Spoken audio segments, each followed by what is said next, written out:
free Odyssey app.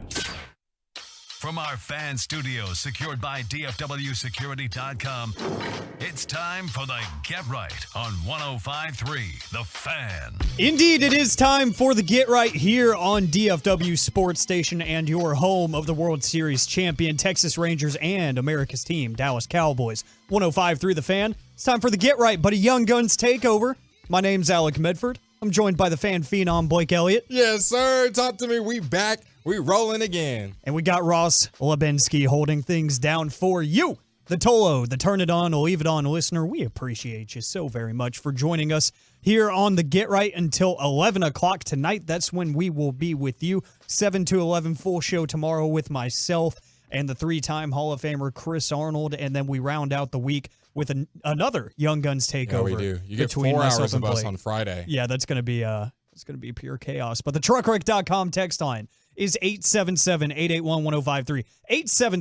877-881-1053. We're also live on Twitch and YouTube, twitch.tv/DallasFanCam or 105.3 The Fan on YouTube. Shorter show tonight, but that doesn't mean that we don't have enough to talk about. Micah Parsons speaks out on the lack of officiating in his favor. Coming up on the other side, we got to talk about Mitch Garver's absence now that he leaves behind as he has departed from the Texas Rangers for the Mariners. And if you're hitting the Rangers panic button, we got tons to talk about around the NFL and so much more. So turn it on and leave it on as you always do. But Blake, I was doing some prep for this show, as you know I probably should, and I was doing some reading from The Athletic, and I saw a piece put out that was titled, What the Cowboys Must Show Before the Playoffs. See if I agree. And there was a few different topics, and I want to see if we can build on these ourselves. The first thing, and if you have anything that you think the Cowboys must show heading into the playoffs that maybe we aren't thinking about, 877-881-1053. Let us know on the truckwreck.com text line on Twitch or YouTube. But the first thing was health. And I think, you can say that about any team, right? Especially at this point in the year going into the postseason as the team has already clinched a playoff spot. You can ask the San Francisco 49ers, who they're holding their breath on Trent Williams. You can ask the Eagles. Jalen Hurts hasn't been healthy all season. He hasn't missed any games, but he hasn't been fully there. A.J. Brown, you saw get a little dinged up in that game against the 49ers. You've seen other teams across the NFC deal with these injuries to some key players like the Seattle Seahawks.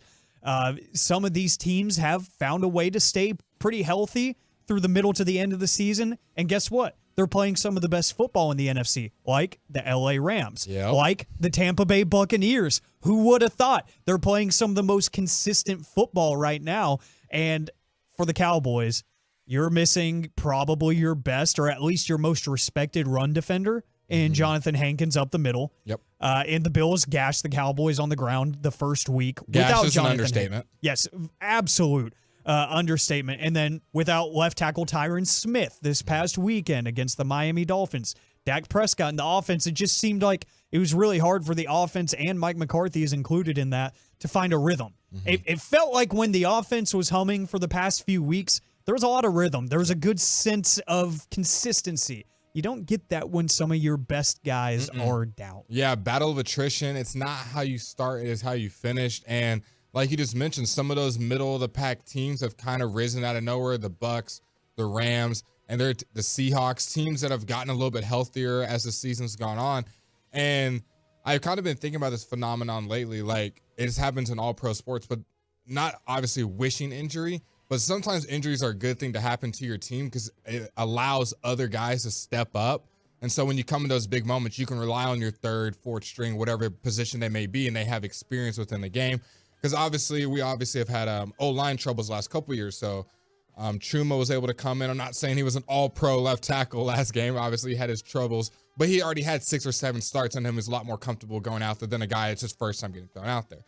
So hopefully our team can get healthy. Tyron and Zach, obviously Tyron not playing, Zach being banged up is not what you need because, as you saw, Alec, Dak's a different quarterback when that blitz and pressure. I wouldn't even say blitz, just when the pressure, when the pocket's collapsing, he's not as confident in the pocket, nor is honestly any quarterback in the league. So having a clean pocket's really important. And when you get those guys healthy, I think we look like a different offense. And I thought we cleaned up the run D without Hankins being there. Obviously, it could be better. It looked a lot better than it did from Buffalo to Miami. But yeah, there's still some problems that we need. Got to get healthy. Got to get Tyron back. Got to get Hankins back in that middle. Need the big boys. I think my favorite text that I got in the game versus the Miami Dolphins, and Luka just made a pass behind his head. He does this. To Seth Curry, and he drained an open three.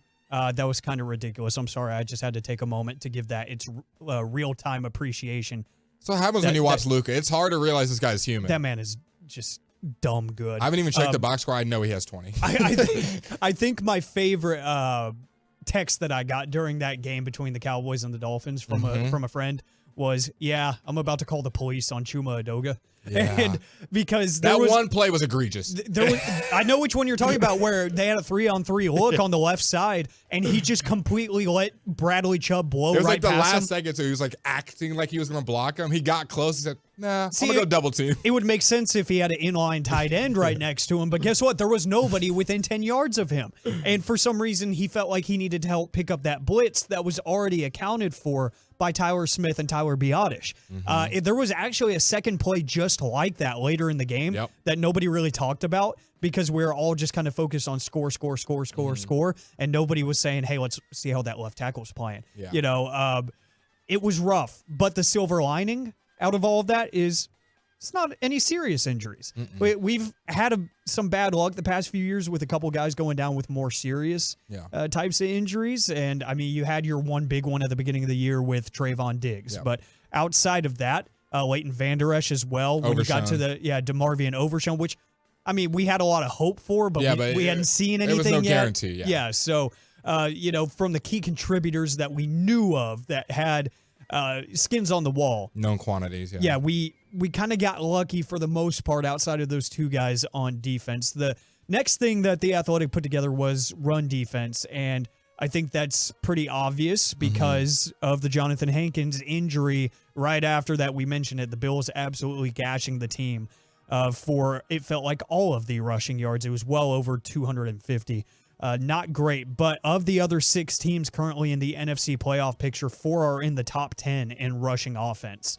And that includes the likes of the 49ers and the Eagles, and even the LA Rams rounding that out at number 10. So run defense is going to be a huge thing. And look, you mentioned the LA Rams.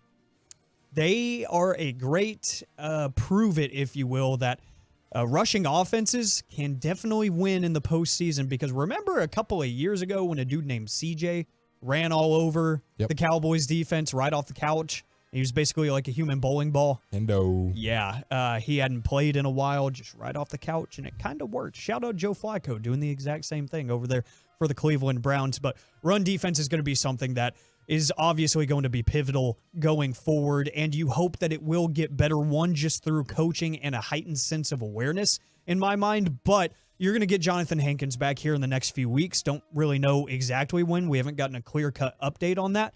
But whenever he comes back, and I don't think many people are going to give the Cowboys their flowers for it. Obviously, they lost against the Dolphins, and ultimately, the defense just needed one stop at the end of the game, and that field goal isn't getting kicked. That's all they needed. But for 3 quarters, it felt like that run defense was shored up at least a little bit. It felt like they set the edge pretty well. I was literally clapping my hands back and forth. I was like, because I was hitting the table the whole week like, hey, we could lose this game. Obviously, I want to win it. But if our run defense looks better, I'll feel a lot happier. Now, obviously, I said that, and I thought I'd feel okay. I still didn't feel great because I was like, maybe if they just torch us with Tyreek, you know, it is what it is.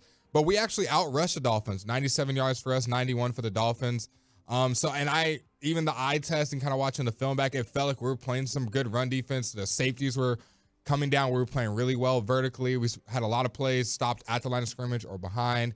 Obviously, they're going to get some carries here or there. That's part of when you run the ball with the fast guys that they got. But we also saw Micah Parsons play a little bit of off ball, which was obviously a big talking point the last week. So I thought all in all, the run defense was okay. I wasn't like, oh my gosh, we're the Ravens or Niners or anything all of a sudden, but it was definitely an improvement from what we saw in Buffalo, and hopefully it's a thing that can keep getting better.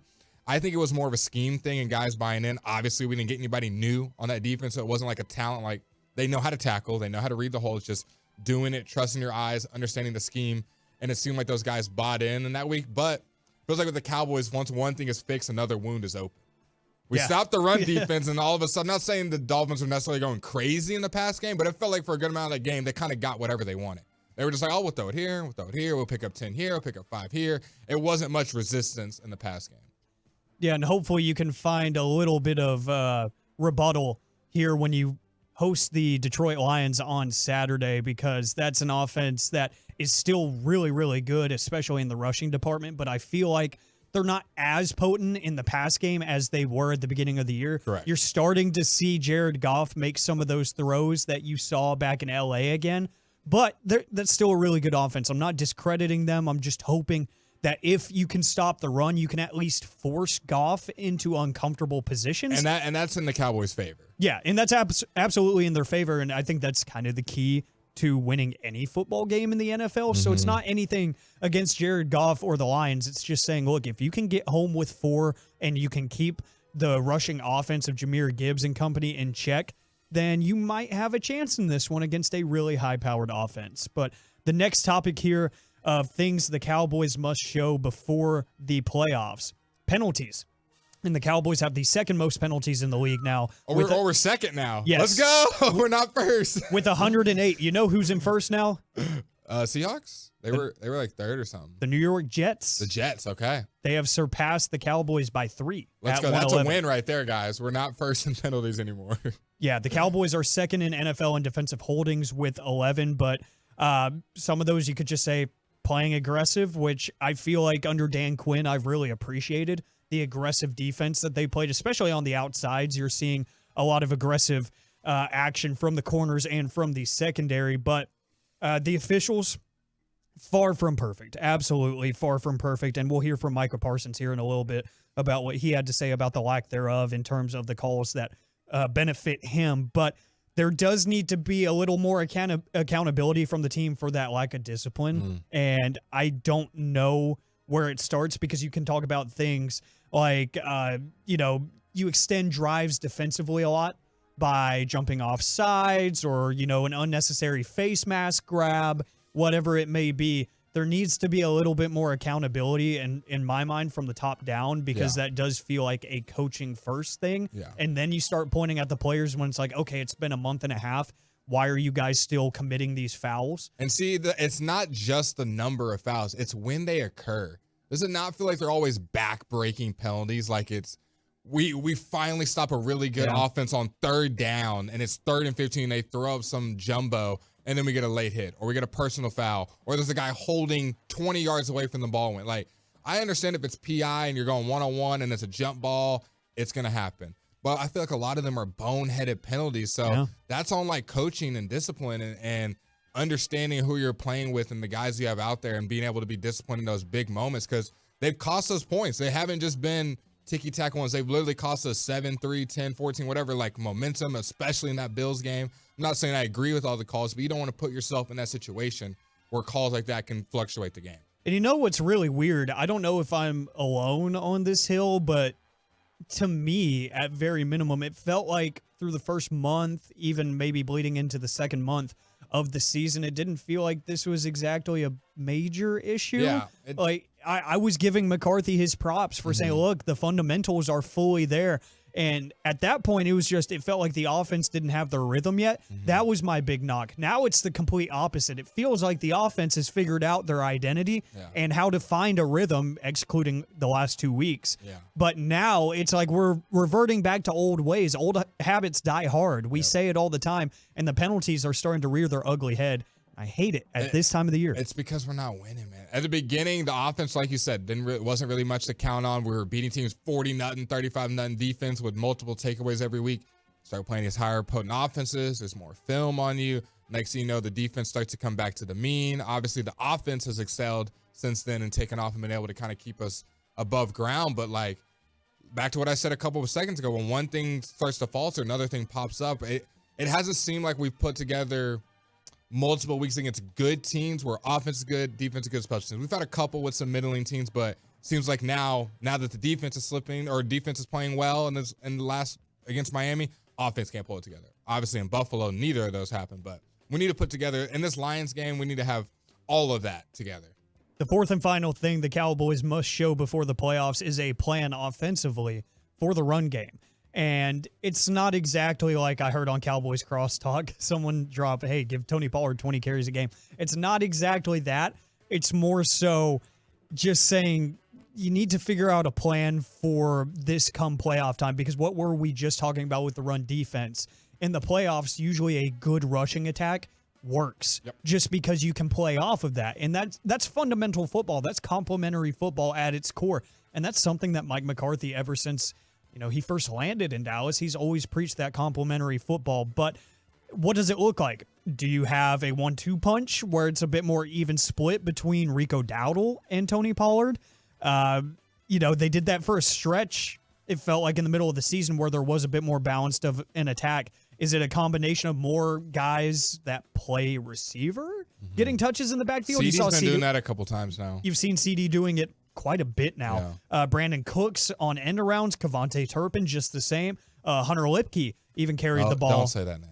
Don't say that. Look, don't give me nightmares. That was just one of those things. I'm not knocking the fullback.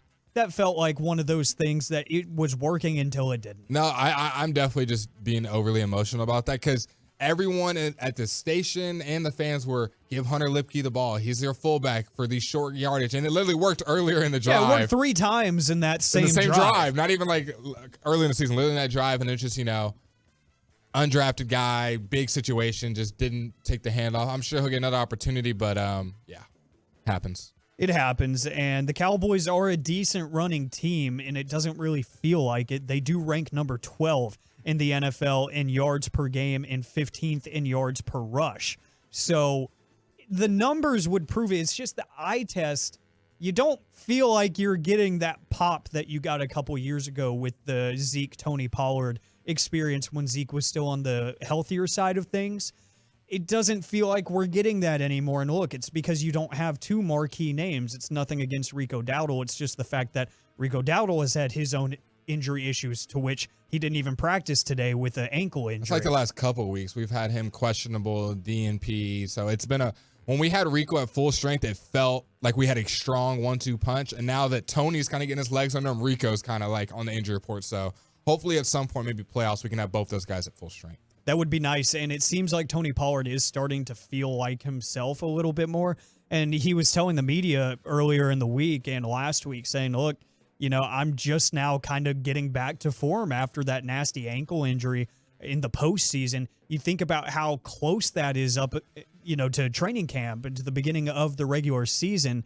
He's just now starting to feel fresh. And when you have a guy that has fresh legs at this point in the season, that's a great thing. Look at what Aaron Jones did this past weekend. Also, you can't say that name. That's fantasy football legend let down. 2 years in a row. I had him on my team, so I can't. I'm right there with you. But no, like what he was able to do, because he just looks like he has a high motor. And the first game that he was starting to say, like, I feel good again. I feel like myself. He goes out there and rushes for over 100. Yeah, with running backs, it's all about attrition and legs. I mean, that's why we always see usually the top couple rushers, the best seasons are in your first 4 or 5 years. It's usually not on that second or third contract. It's tough that we see guys later. Raheem Mostert is definitely a what's it called? A diamond. Doesn't happen often when you're late in your career and all of a sudden you're leading the league. Yeah, diamond in the rough for sure. Rushing touchdowns. So being able to have fresh legs this late in the season will be important. And we're going against probably the best 1-2 punch in the league this upcoming week against the Lions. It's going to be interesting to see how it all goes down. And of course, you can hear it right here on your home of Dallas Cowboys football, 105.3 The Fan. But we do have live NBA basketball at the AAC right now. The Mavericks lead big 50-30 here at the beginning of the second quarter. We will keep you up to date in that action. And in the second period on the road, the Stars are down 1-0.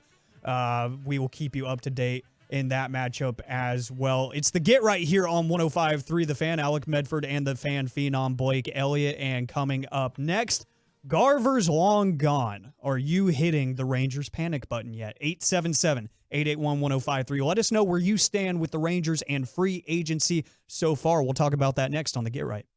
Blasting out 100,000 watts of FM sports talk power.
a playoff contender after a winter of dealing off their major league roster, which is, they're kind of in a weird spot, or the Mariners, but they add a very sound bat who thrives in that part-time role. And honestly, I think they got him on a great deal. I think the 2 years, 24, 12 per is a fantastic deal for a Mitch Garver, which, one, he's got the injury history. You don't really know what you're going to get with him in terms of availability. But two, when he does play, like he did this year, 344 plate appearances, he hit 270 with 19 home runs and 50 RBIs, which, in just 344 plate appearances, not too shabby. And he's a guy that, he can also be your backup catcher. You just worry about the health there. But, as a DH, as that second catcher, he's more than serviceable. And look, the Rangers declined to give him the qualifying offer because it was north of $20 million. And that would have been a lot for a one-year deal. I don't blame them there, but it's kind of been the theme of this Rangers offseason that it's been very quiet. And we kind of didn't expect it. And we've been talking about it for weeks. And, I'll take my flowers here and say I tried to warn everyone that the whole Bally Sports, RSN fees situation, that was going to have a lot to do with how the Rangers go forward this winter. And it's all because the projected number they were due in 2023 from Diamond Sports Group, the parent company of Bally Sports, was over $110 million. That's a lot of money in 1 year. And you talk about a team whose payroll wasn't even too far ahead of that figure. You're talking about well over half of the payroll. Theoretically, I know they get tons of money from other stuff. I know people are going to say that, but if you just look at the numbers and compare apples to apples, that's more than half of the payroll being paid for in 2023 by TV rights alone. And the uncertainty that lies ahead of are they even going to be on Bally Sports this year has obviously played a factor in Ray Davis and Chris Young's spending, as they haven't really done much of anything. It's been some sleeper deals. It's been some minor league deals. They made 7 of them today, I believe. I will get you up to date on those. But with a Mitch Garver who really contributed, especially in that Baltimore series in the postseason, hitting that grand slam, that was a much-needed impact in that series. Plus, he provided valuable depth behind Jonah Heim because Sam Huff hasn't exactly developed into the monster power hitter that you expected him to be, which, to his credit, he probably got called up a few times too early for, those losing seasons in the COVID year even. He probably made a couple of appearances that he wasn't ready for. Might have stunted his development a little bit, but there's two ways to look at the Mitch Garver development. It's, hey, a great opportunity for a Sam Huff to step up, or for them to go add a veteran catcher behind Jonah Heim that won't cost much of anything, but a guy that can get the job done, kind of like they did a couple of years ago when they went and got a guy like Tim Fedorovich. Just a guy that will get the job done. You don't expect him to swing the bat well at all. You just need a good defender like Austin Hedges was. He, analytically was one of the best defending catchers in all of Major League Baseball, but he, we all know he was abysmal at the plate. Remember when he had that huge plate appearance like late in the game? Everyone was like, "This would be great story if he could get a hit right here." He just struck out. I would have gave someone $50 if he made it on base, but he made contact with the ball. And he's a guy that left in free agency as well. He went back to Cleveland where he started his career. So you're starting to see it's not marquee players. Mitch Garver was important, especially in the postseason, but it's not impact players. But it's guys. And what's something, especially in the bullpen, you talked about during the season that you didn't have? Depth. You didn't have reliable guys behind X, Y, and Z. And see, I think that's why this happened. I'm going to say two things to put this all in context. When you win a championship in pro sports, everybody wants to get paid. Everybody thinks that they had their piece in the pie. Everybody's money goes up a little bit. No matter if you were the backup catcher, if you were the 7th-string pitcher, if you're the 4th-string center on a basketball team. Don't matter. Everybody thinks that they deserve their money. So the price goes up. And then my second point of context is there is a reason that Mark Cuban is no longer the majority stakeholder. He said, talking before the game, needed more money in here. Media ain't the same anymore. We don't have the same money coming in from these streaming services. And obviously that the Rangers haven't been able to figure out a deal when it comes to that payroll that Alec was referring to. Some money is going to be lost. Now, Ranger fans, do you want us to have one of the better DHs and backup catcher, or would you rather have better pitching depth, which is obviously more of a concern? Because I think in that DH spot, catcher, like Alex said, you can kind of fill anybody in there to kind of fill some games. And then you still got young guys. We still got Duran. We still got Langford that might came up. Foscule, you were talking about Harris. Like, there's some guys that can fill that spot. We saw Jankowski. Like, it's not a thing where you have to have Mitch Garver there and then the whole rest of the team is going to be depleted. I'm fine with them spending that money elsewhere. Obviously, the price point was a little bit higher than they were wanting to pay for him. And I'm glad he got his bag. Garv Sauce was amazing. Loved him here. But, you know, things, when you win a championship, it's very hard to keep a team together. So I'm not surprised about this move. Somebody's going to, I don't want to say overpay, but maybe give a little bit more than value is expected. You know, he's 32, had it coming off a good postseason, good second half of the year. But I'm sure that Chris Young and Boach and all them boys have some other sleeve. They have a reason that they didn't pursue as hard. From Lasso on the Twitch, no salary cap in MLB, so it's all excuses, AM. I don't think it's all excuses because this money is definitely in question now. Salary cap means you can spend as much as you want. Doesn't mean you're giving free money. Yeah, it doesn't mean that you're printing money. Exactly. And I think that, you know, things are a little bit different if you were able to land a Shohei Ohtani, where you know you're going to get tons of ad revenue out of it. If those TV rights revert back to the team and to the league, you can go get all the advertising deals you want in the world. Now, you kind of have to do all the heavy lifting yourself in terms of making that money if it happens. Right now, the Rangers are still under contract with Bally Sports.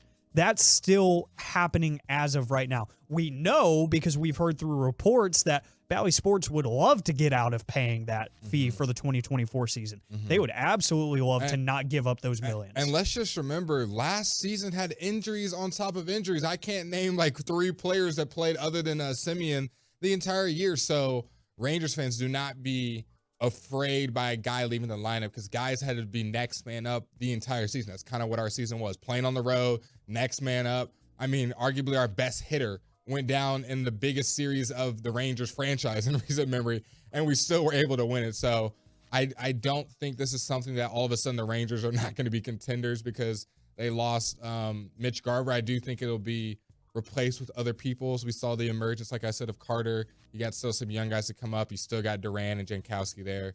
So there'll be some guys to fill those holes, but obviously they want to spend their money, I would presumably think, on pitching.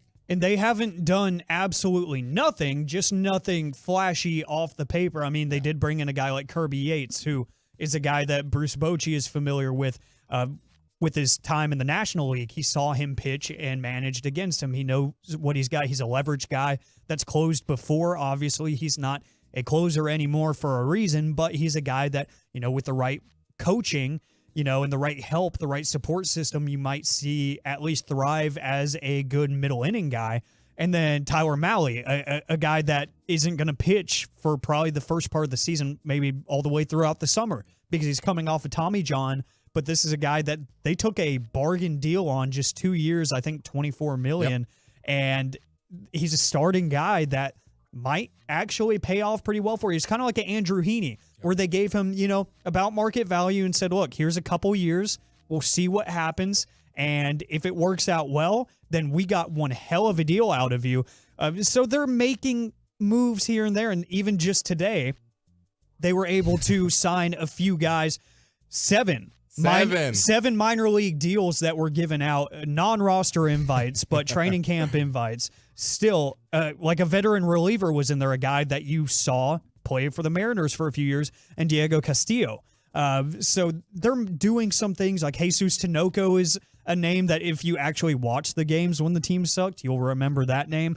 But Castillo had a 24-18 record with 35 saves and a 3.22 ERA over 6 big league seasons with Tampa Bay and Seattle most recently, with the opponents hitting only 200 against him. So this is a guy that, you know, you give him that non-roster invite and say, look, you have a chance with nothing to lose here.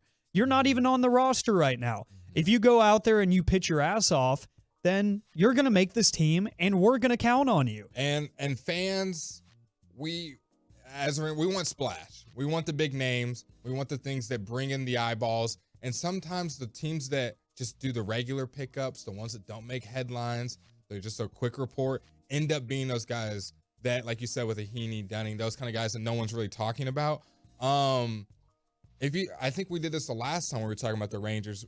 The team with the highest payroll has only won the World Series one time in the last 10 years, and that was the Red Sox in 2018. So just having the biggest payroll, just having all the marquee guys, just bringing back everybody that you run it back with usually doesn't pan out. And I can't remember, when was the last time we had a back-to-back winner? It was the Yankees, right? A while ago. Yeah, turn of the century. Yeah. So don't get your hopes up just thinking, oh, we're just going to bring the team back and everything will fall into place. A lot of things went right for the Rangers to win. I mean, they went undefeated on the road. That's very hard to do. So they're trying their best to hold this team together. From the 830 Woo minor league pickups, without Bochy having the spheres to bring Carter up, we wouldn't have even sniffed the ALCS. From the 830 as well, we are a Tommy John recovery center at this point. I'm not going to disagree with that. I mean, we can't really disagree with that. But hey, whenever you are at least constricted in what you're trying to do right now in your mind, you know, you take the low risk, high upside guys and you see what you can do with them. And it's happened a couple times with this team. I'm not trying to, say it's all rainbows and sunshine with what the team has done, because honestly, I am a little bit worried because I expected more deals to come together. I didn't think they were going to land Shohei Ohtani 100%. I thought they had a chance to be in the running because I thought it made a lot of sense. But, there were other key names like Josh Hader, like Blake Snell, so on and so forth. A couple of DH options out there that I thought would be in play for the Texas Rangers that clearly, as of today, just aren't exactly in the cards. So good to gauge the interest and the concern of the Tolos out there, as the Rangers have had a very quiet winter so far. Just 7 minor league deals and a couple of veteran free agents sprinkled in as well. It's the Get Right here on 105.3 The Fan with the Young Guns, Alec Medford and Blake Elliott. And coming up next, so let's take a trip around the NFL, more specifically, a trip around the Denver Broncos. What went wrong with Russell Wilson and Sean Payton? We'll talk about it next on The Fan. According to the National Highway Traffic Administration, a car or truck accident.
South Freeway in Burleson. Plus all sorts of cool Cowboys swag and Cowboys-Lions tickets courtesy of Miller Lite. It's 10-2 with the KNC Masterpiece in Burleson at Buffalo Wild Wings.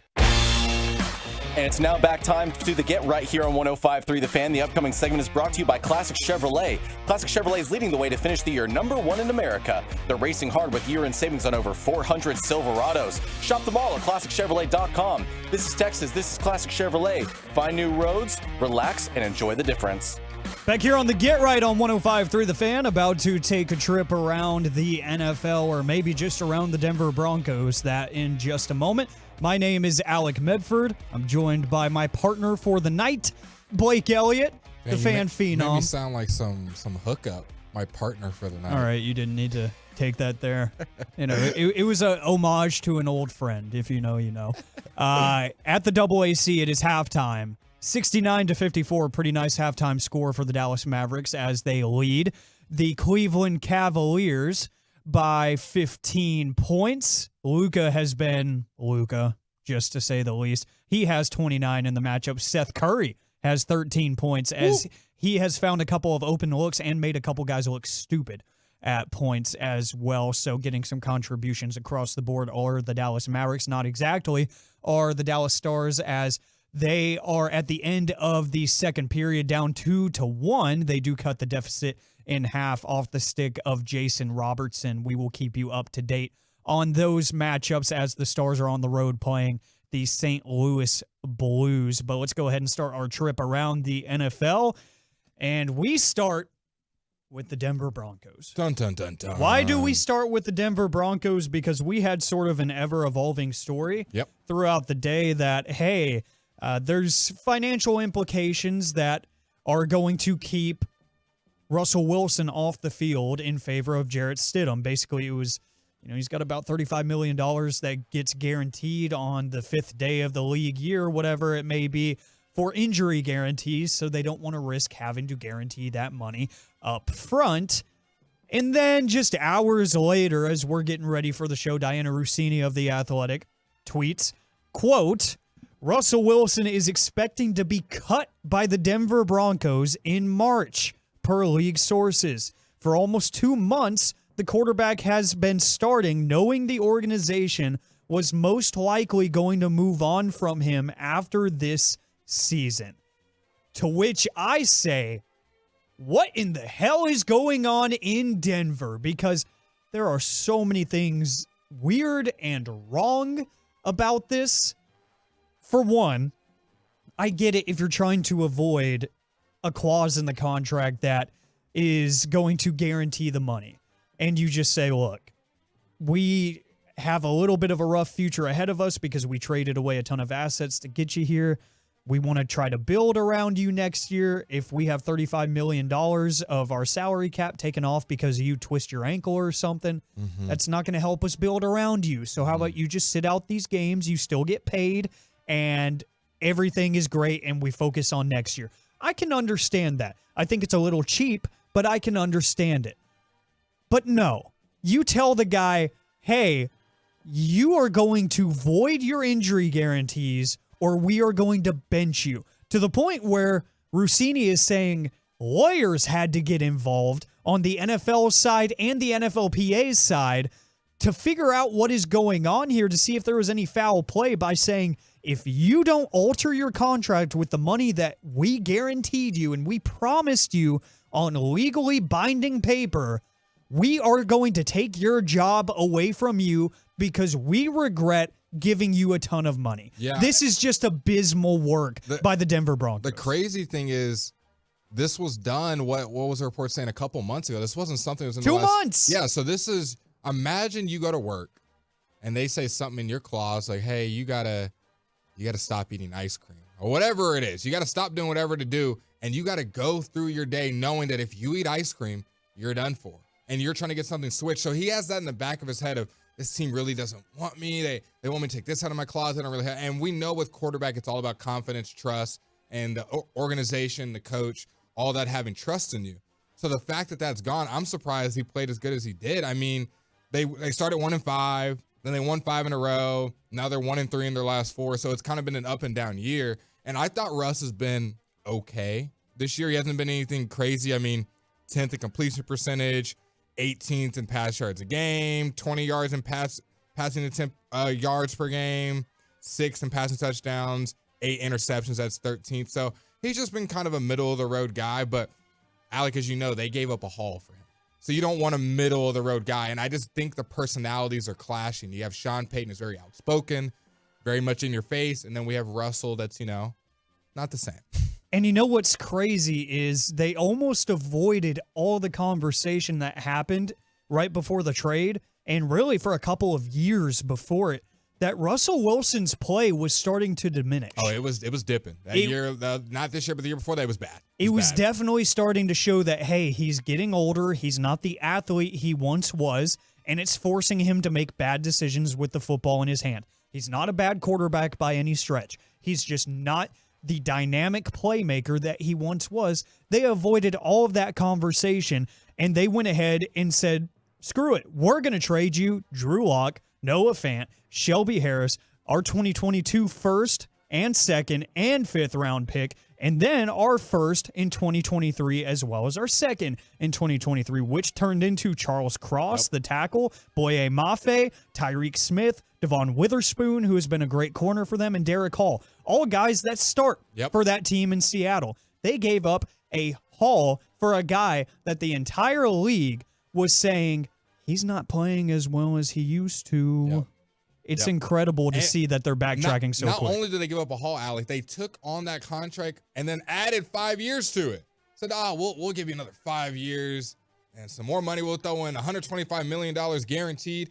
And now, as we've seen, the story is coming with Diana telling us about to get cut, dead money. They're just ready to put their losses behind them and get a different quarterback. They don't even care about the money. Like, Broncos aside, the downfall for Russ is crazy. And I don't really think he should have been cut. And, I know a lot of this has been talked about as it has nothing really to do with his play and it's financial reasons, but it does have to do with his play. If they believed in him, they would be, because they're still in the playoff race now, albeit they got to have some stuff happen in front of them.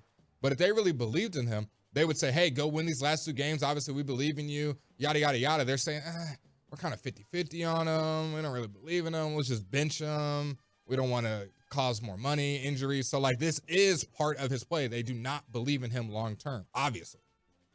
King Baby on the Twitch saying that they agree with you, Blake. It's hard to have any type of confidence when you feel like the team is constantly at your throat trying to take everything away from you. Yeah. And the fact that Russ was able to play through that. Because I had no idea. Bravo, Russell Wilson. I've been slandering that man ever since he got traded there because I felt like he was a robot and a fraud of a human being. And I thought he was a fantastic human being and teammate when he was with Seattle, and I started to see those things kind of shift around and hearing from Marshawn Lynch. I'm like, you know what? I don't like that guy. So I slandered him for months. But that's a true character right there. That's a true leader that he was still able to suit up while all of this was going on for 2 months and still lead his team out there and be that guy that the team can count on. Incredible work by Russell Wilson. So tip of the cap to him. We do need to talk about some other quarterback changes as well, because if you saw the Giants and Eagles game, you saw Tommy DeVito got Tommy DeVito'd. Ooh, nice word. As I stole Beautiful. I stole that. I'm not going to take credit from it. Said, oh gosh. Yeah, stop giving me flowers. That was Tom Pelissero of the NFL Network that said that, but I had to put it out into the radio universe. But the Giants will be going with Tyrod Taylor on Sunday against the LA Rams per head coach Brian Dable. This comes after the Giants benched DeVito, as Kevin Hagelin would say, Tommy DeVito, forget about it, at halftime of their Christmas loss to the Philadelphia Eagles. So he was pulled after the 5-10 Giants entered halftime trailing 20-3. And Taylor nearly brought the Giants all the way back on the road in Philly after not playing forever. So, I mean, I don't know what to feel about that, because I know the stats kind of prove that Tyrod's been better in the last 2 starts. And I don't know if it's just the DeVito energy that's holding a curse over my head where it makes it feel like he's better than he actually is. But I saw some throws that Tyrod Taylor was missing. I was like, come on. The pass rush was getting to him, though. man. I will give him that because Philly's front four was giving him absolute hell. Especially when they don't think that the guy back there can process. Like, it's like a backup getting thrown. They're just going to blitz all day. He had all of 1.3 seconds an attempt to process the play in front of him before he had to get the ball out before getting hit. They had the one at the end where I can't remember who it was, leaked out and had like an obvious touchdown, and he like threw it 5 yards short, and I just like threw my remote. I was like, could have been my perfect Christmas gift. The Eagles almost lost. Like, that was an ugly Eagles win. And I don't know if Tyrod Taylor's the answer. I don't think they think that, but obviously they don't think DeVito is. So quarterback questions in New England and New York. I mean, you had Daniel Jones, bench him, or he gets hurt, then you get DeVito. Think maybe he's an answer. Maybe some controversy now. He gets benched, so who knows what they're gonna do over there.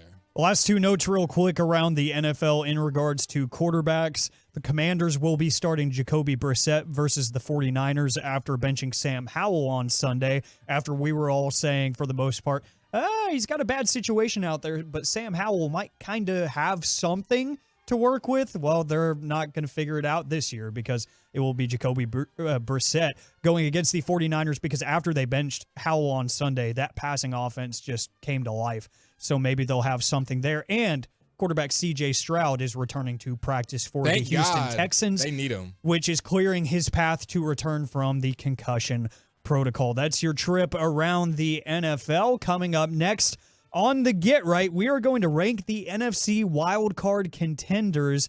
And let's talk about the playoff picture altogether for the NFC. Has your respect or maybe fear of the 49ers dwindled after their loss to the Ravens? We'll do that next on the Get Right. Through your phone, smart speaker, or more, name your device.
ensures you'll get the best value, period. To showcase that spectacular diamond, we have literally thousands of designer settings from all the top names like Tacori, Verragio, Simon G, A. Jaffe, and many more. And our experts will guide you every step of the way with the education you want and the respect you deserve.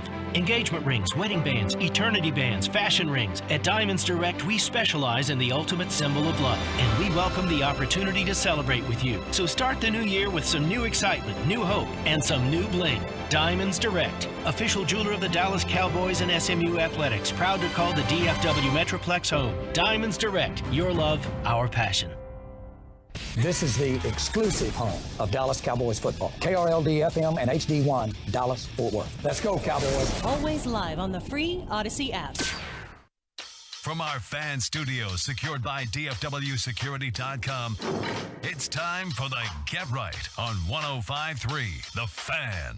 Hour number 2 of the Get Right here on 105.3 The Fan, your home of Dallas Cowboys football and the World Series champion Texas Rangers. My name is Alec Medford.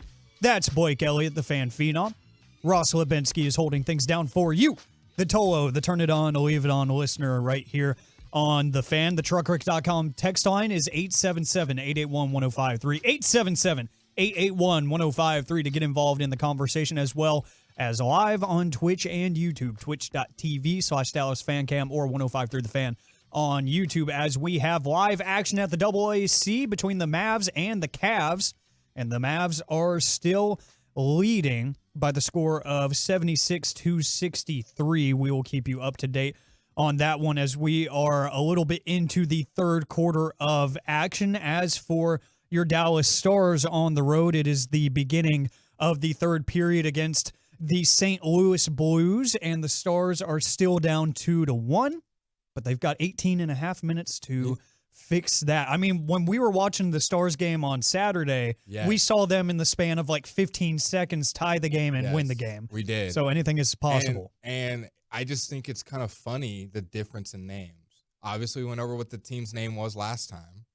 And then you have a team called the Blues. So we got the Predators, that is, all intents and purposes, make your own assumption about that name. And then we got the Blues. Like, how do we go from one end of the spectrum to the other? So we went from Predators to a bunch of sad guys? There's got to be some happy medium. They need to make it where it's like all animals or all objects. Let's make sure they have a very blue Christmas week.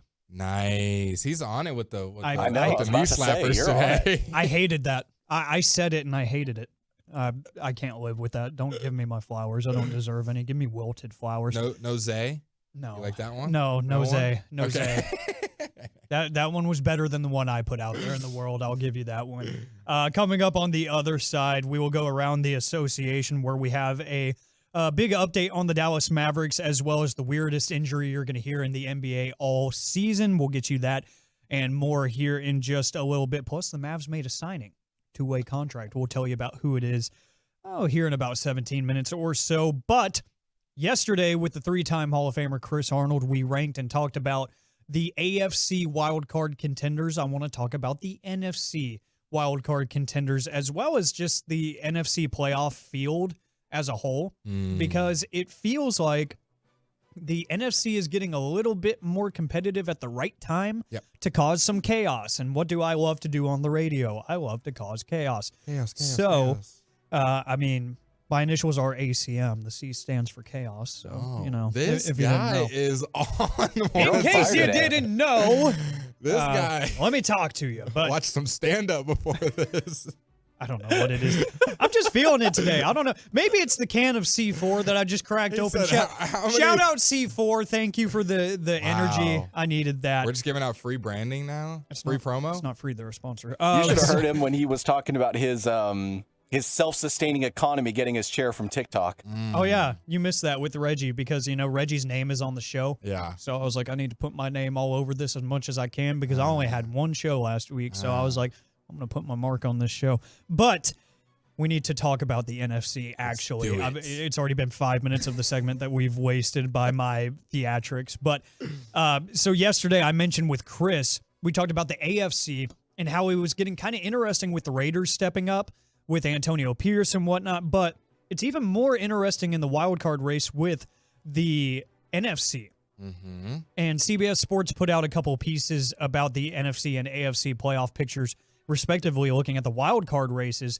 And so obviously you have the Eagles and Cowboys sort of neck and neck right now for that NFC East title. We know that there's a way that the Eagles could lose it. We know that there's an easy way for them to take the NFC East crown. So they didn't really rank them. They just said whoever wins the division, they're going to have ranked the highest in the wild card race. But after that, in a shocking turn of events in my mind, the LA Rams have kind of taken the NFC by storm because it's sort of evolved into the one wild card team that nobody wants to play now, because they started off 3-6, but ever since then, Sean McVay's squad has gone 5-1, topping 30 points in 4 of its last 5.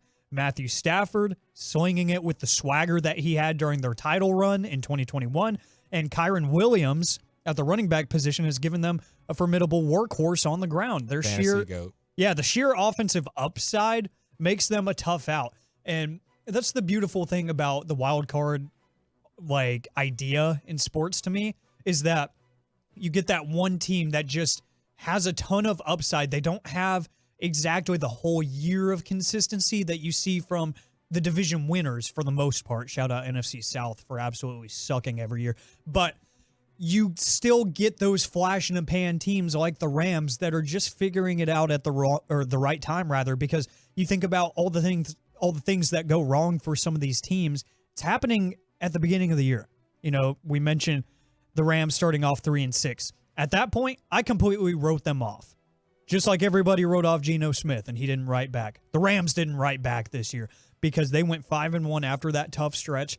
And that looks like a Sean McVay offense again. I don't know if I'm just drinking all the Kool-Aid for the LA Rams, but right now it feels like they're hot, and they're hot at the right time, especially because they're playing complementary offense, which with Sean McVay calling the plays out there, that's a dangerous thing in the postseason. Okay, so here, I'm going to lay it out for you. I think the 3 teams that are in the playoffs with the Bucks, Rams, Seahawks, I think those are currently the 3 next best teams. Yes. But how the scheduling works out, I don't think the Rams are going to make it.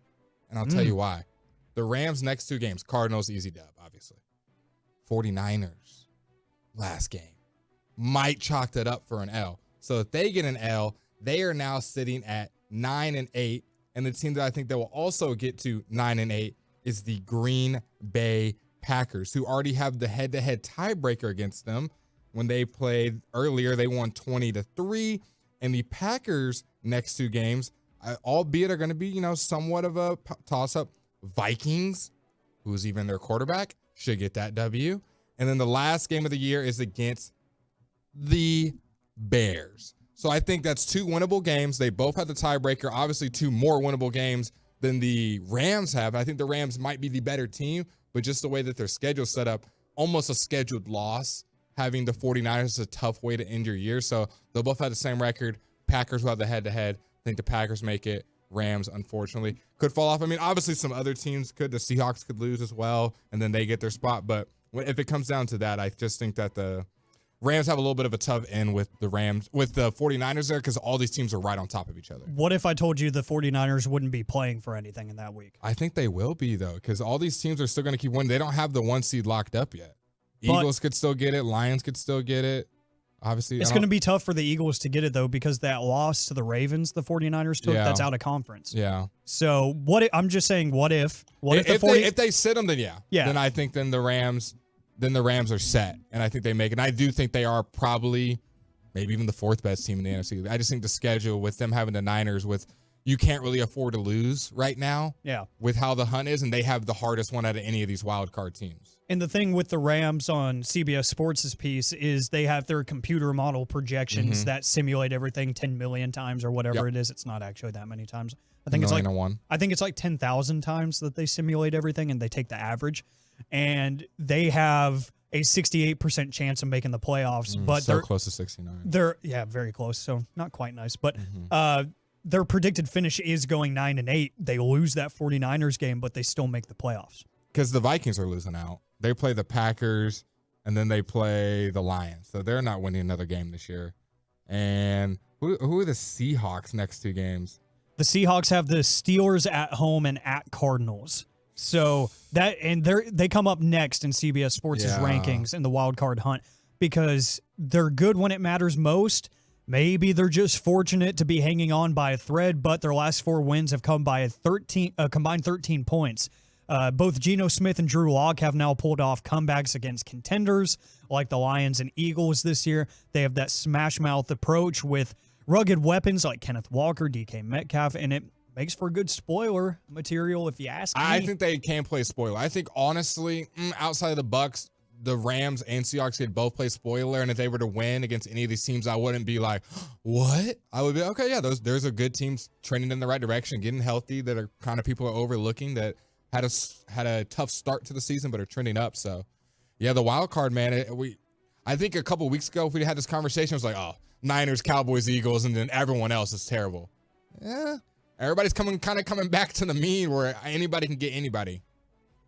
Yeah, I think it is. And it feels like this happens a lot more in the AFC, like majority over time. But now these past, I don't know, maybe 2-3 years, the NFC has been such a toss-up. Now that you have your juggernauts in the AFC that have kind of prevailed over the past, half decade or so, to the point where these conversations are fun. The outside looking in right now ranked is the Vikings, then the Falcons, and the Packers rounded out at number 10. But Vikings, like you said, they got at home versus the Packers and then on the road at Lions. I say they lose both. I don't think they win a single game there.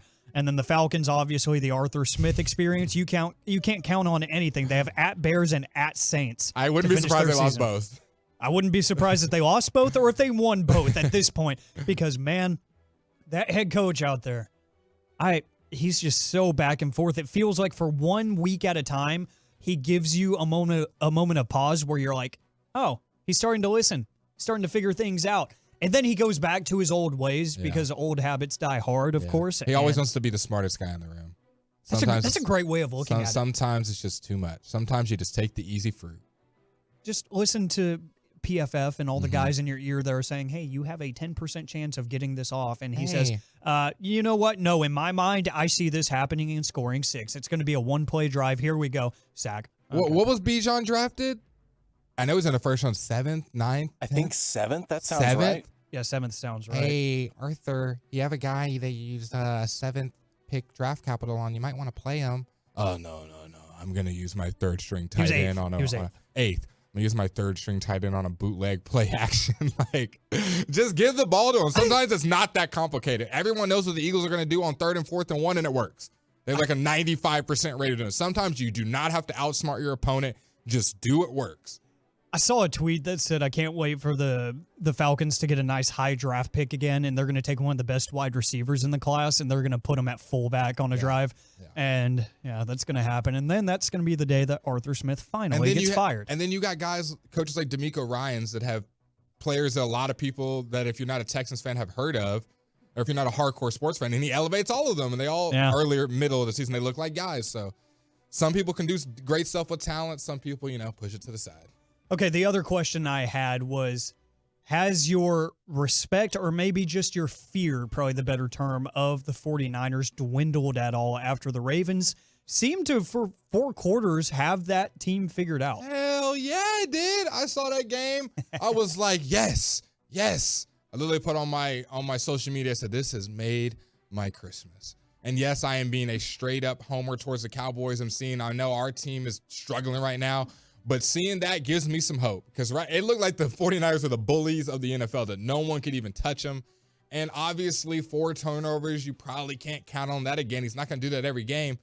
But, the film's out there. He's not going to do it every game, but he does it at very random times against good teams. The film's out there. You see what gets him. When he blitz them heavy, kind of switch up the coverages. That first pick was bad.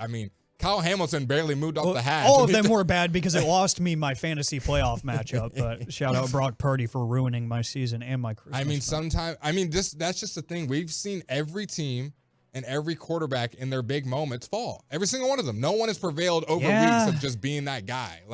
Betting favorite. Not the guy, pal. Betting favorite to win MVP, you're bound to have a bad week next week. It's like the Madden curse. So shout out Lamar Jackson. Hopefully he can hold up against the Dolphins. Is Lamar your MVP? No, but MVP is just who's the quarterback with the team with the best record. So, yes. Really? Yeah. He's not your front runner right now. No, I give that to CMC. I'd give it to Christian McCaffrey if I had the choice. Yeah. I was telling CA yesterday, if the committee was composed of one man named Alec Medford, it would be Christian McCaffrey. This has been the year of the position player. Yeah, It man. really Like, has. we've seen so many backups. I do think quarterback is the most valuable position probably in all major sports. But it hadn't been this year. Shit, you can throw anyone back there. We saw Sam Darnold go in there, move the offense, get a touchdown. Like, sometimes guys are able to use their assets, and some guys are invaluable. Lamar Jackson, Josh Allen are invaluable. You place any other guy, that offense doesn't look the same. We just saw Sam Darnold get plugged in, and the offense look fine. Yeah, and I think that you've seen more impactful performances over a season from position players like a Tyreek Hill, like a Christian McCaffrey, that bear a lot more respect than we're giving it as a national, whole, as a NFL fan base. I don't think we've seen that one guy that has really stood out at the quarterback position. So shout out Lamar Jackson, though, for getting things done. Shout out Max Duggan, who got Let's go Frogs, who got Go cut Frogs. and signed to the practice squad every other day this month. Let's go Frogs. There you have it. That's a little bit of conversation surrounding the NFC wildcard picture. Coming up next on the Get Right with Alec Medford and Blake Elliott, the Young Guns. Let's go around the association. The Mavs sale is final. The weirdest injury you're going to hear all season in the NBA. Plus, let's have a little fun with the NBA shooting rankings at this point in the season next on the Get Right. The latest from the Star in Frisco, as well as inside information from around the league. It's DFW's Top.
Time coming up on the other side. We'll reset your headlines at the top of the hour as we've got a few different things to cover that we missed in around the NFL, and we will hear from Micah Parsons as he finally spoke out to the media about the lack of holding calls called in his favor. We will get to that at the top of the hour. That's why you turn it on and leave it on right here on 105.3 The Fan. But let's go ahead and take our trip around the association as we have live action at the AAC between the Mavericks and the Cleveland Cavaliers, as the Mavs have actually played some pretty decent defense up until this point. They're up 90-85 at the beginning of the fourth quarter.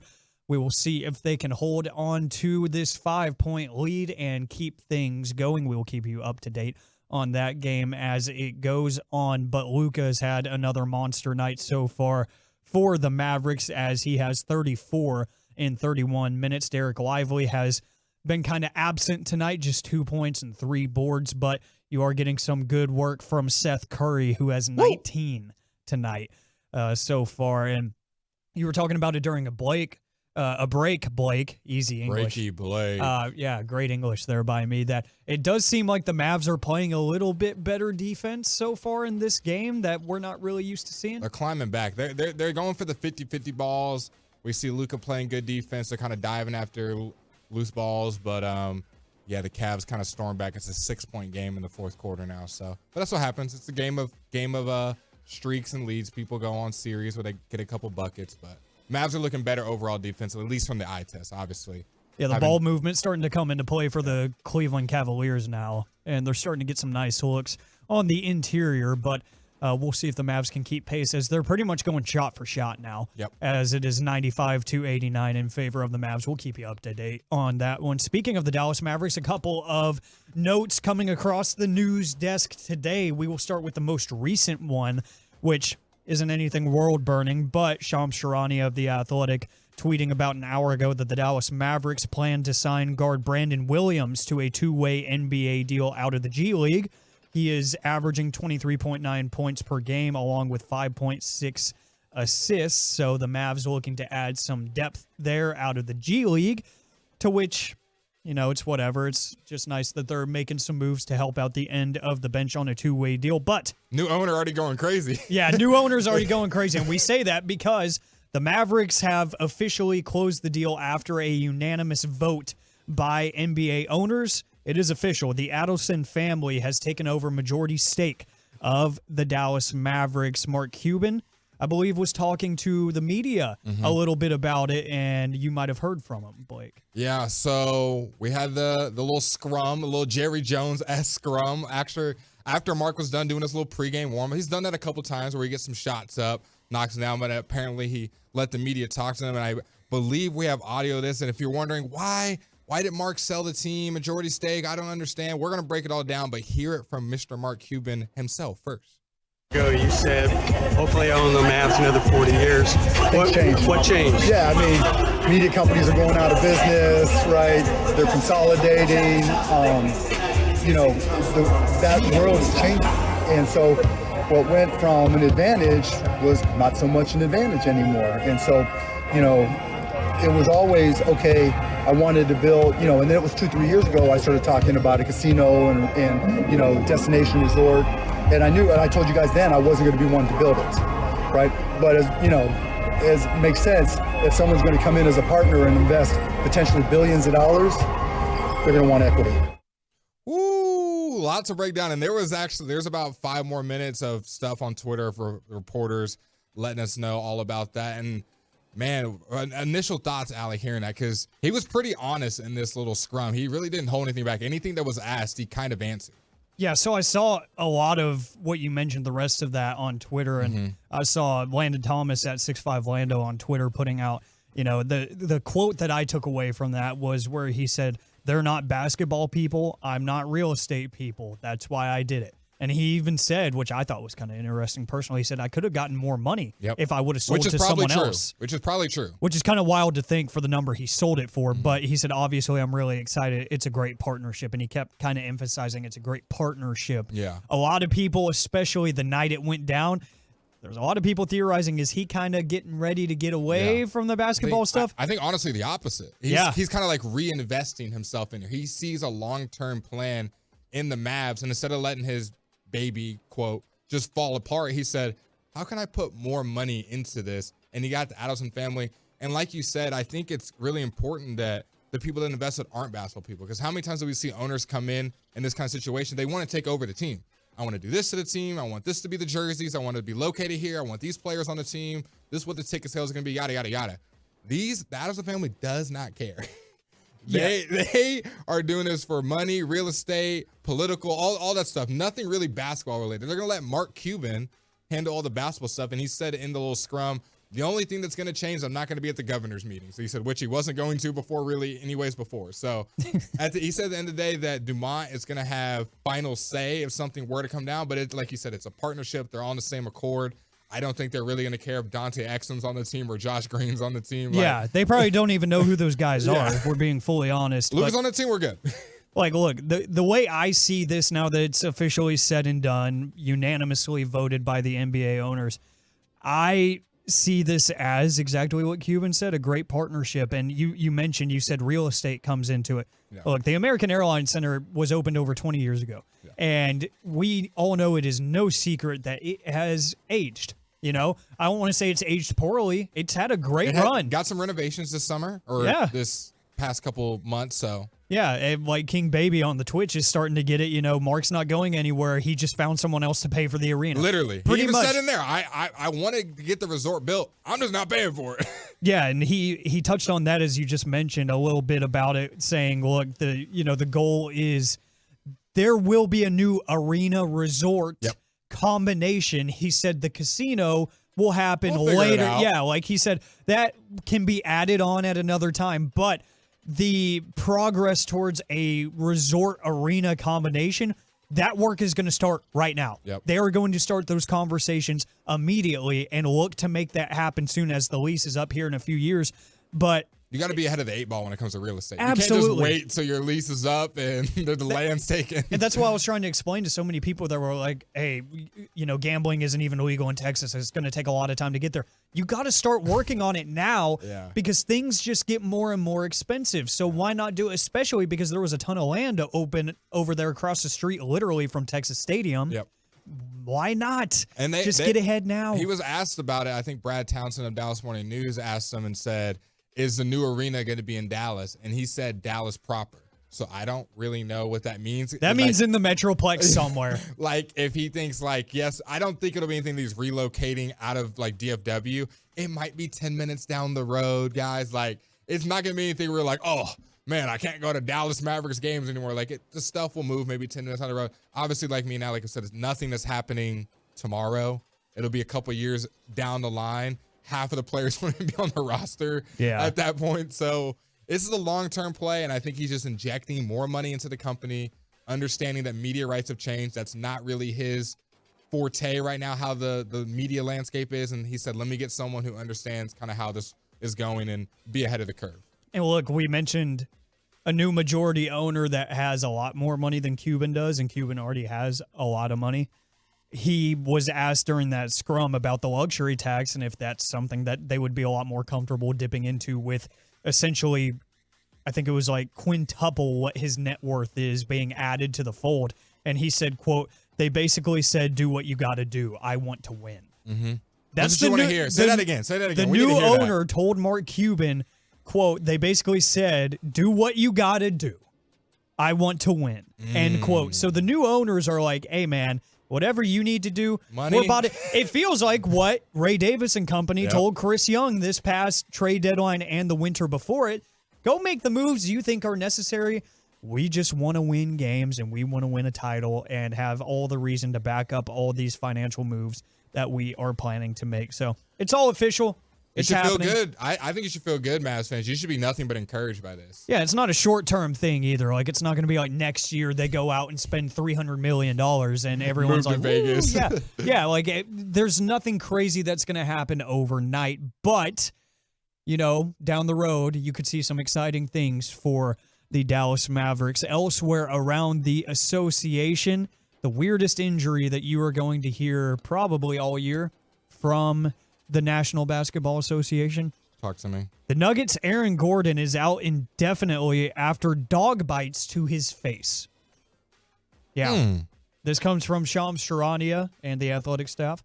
Denver Nuggets forward Aaron Gordon will miss some time after suffering injuries to his face and his hand from a dog bite on Christmas Day. Gordon required 21 stitches to the lacerations on his face and right hand, his shooting hand, following the dog bite incident, league sources said. Gordon is in, quote, good condition and will be away from the team while recovering, the Nuggets said on Wednesday. There's no timetable for his return. So no timetable, and he needed 21 stitches after a dog attack. Now I got 2 follow-up questions. And this is for you, Ross, as well. First, what dog do we think it was that caused this? I don't know. Do we know? No. Okay, we don't know. No. Second question. There's been some wild injuries in the NBA. So I want you to rank them on which is the most mind-blowing when you saw the headline. Obviously, you have the one that you just heard. We got Kelly Oubre getting hit by a car. We got CJ McCollum with the collapsed lung. We got OG Anunoby slicing his hand in the kitchen. Yep. And we got Maxi Kleber that's been out for like 15 months with a dislocated pinky toe. Which one was the most eye-grabbing to you? I think the most eye-grabbing is literally getting hit by a car. Yeah. I think that has to be the most eye-grabbing, saying, oh, this dude's going to be out for a while. Oh, what happened? Did he roll his ankle? No, he got hit by a motor vehicle. Yeah. Not while in his vehicle, just standing in his driveway. Yeah, the dog bite is close second. Very not close OG, second. Not OG Anunoby slicing his hand in the kitchen? No, because he's like our age, we barely know how to cook. I've sliced my hand 3 times. Yeah, whenever you're like trying to learn the adulting thing, you're going to make mistakes. And, I feel like we've all cut ourselves at some point accidentally. I think that's just human nature. It's going to happen. You're trying to put that meal together, and him being an athlete, maybe he was trying to meal prep. So he's like, I got to get this together real quick. And where does Maxi's dislocated pinky for, it seems like the entire season, where does that rank on there? Pretty low. Not initial, but post 2020 hindsight, knowing how long he's been out? Pretty low, honestly, Okay. because I feel like, as a basketball player, the feet are important. So a dislocated pinky toe. Alex taking a side. It's been like 7 months. I know it's really been 2 guys. I'm aware. I'm just saying it feels like he hasn't touched the court. Running up and down the court for a sustained amount of minutes is Kelly Oubre came back before getting hit. Came back before him, and he got hit by a car. I mean, he didn't get his pinky toe dislocated when he got hit by the car. That's that simple. Ross, He's got you there. Where does that rank on the improbable scale on those injuries? I feel like because I woke up to this notification this morning too. I turned over, rolled over, saw the notification. I was like, wait, what? I literally had to read it 2 or 3 times just to be like, did I really get this right? Yeah, I feel like this one's got to take the cake because, it was like a double, triple tick. Wait, what? Yeah, I think this one, I'm with you, Alec. This one, the dog takes second. When I saw the get hit by the car, it really threw me for a ringer.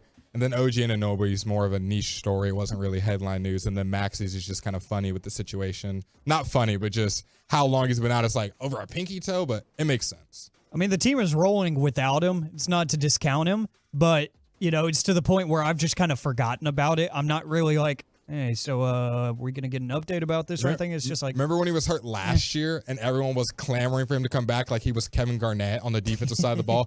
Our defense is so bad. When Maxey Kleber comes back, it'll be fixed. Are we going to have that again this year? Once Maxey comes back, guys, all the defensive woes things have totally fallen apart if that is what happens, where we are clamoring for Maxey Kleber to save our defense.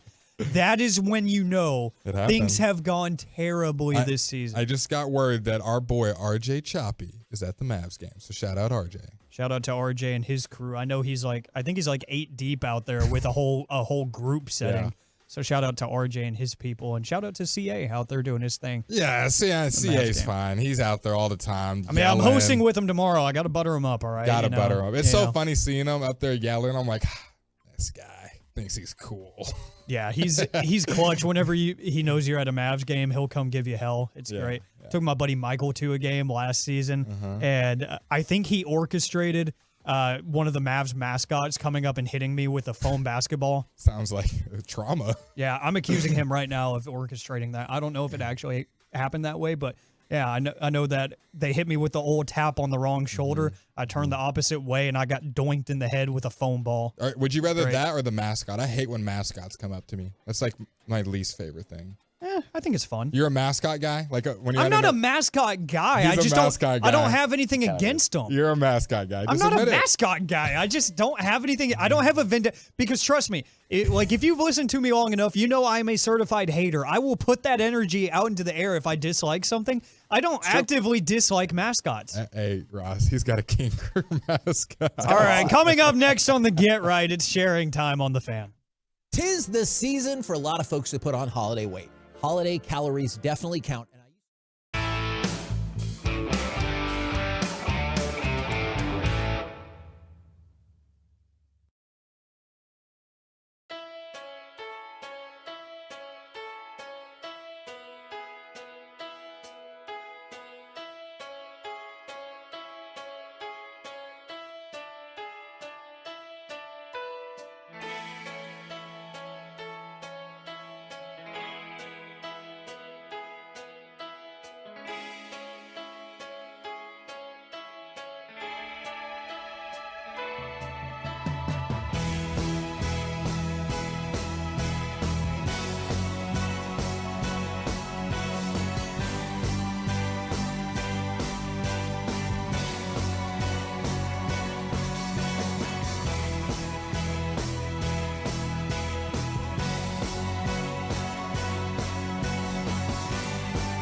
weekday on News Radio 1080 KRLD.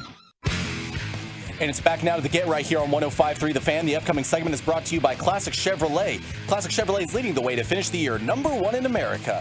They're racing hard with year-end savings on over 400 Silverados. Shop them all at ClassicChevrolet.com. This is Texas. This is Classic Chevrolet. Find new roads.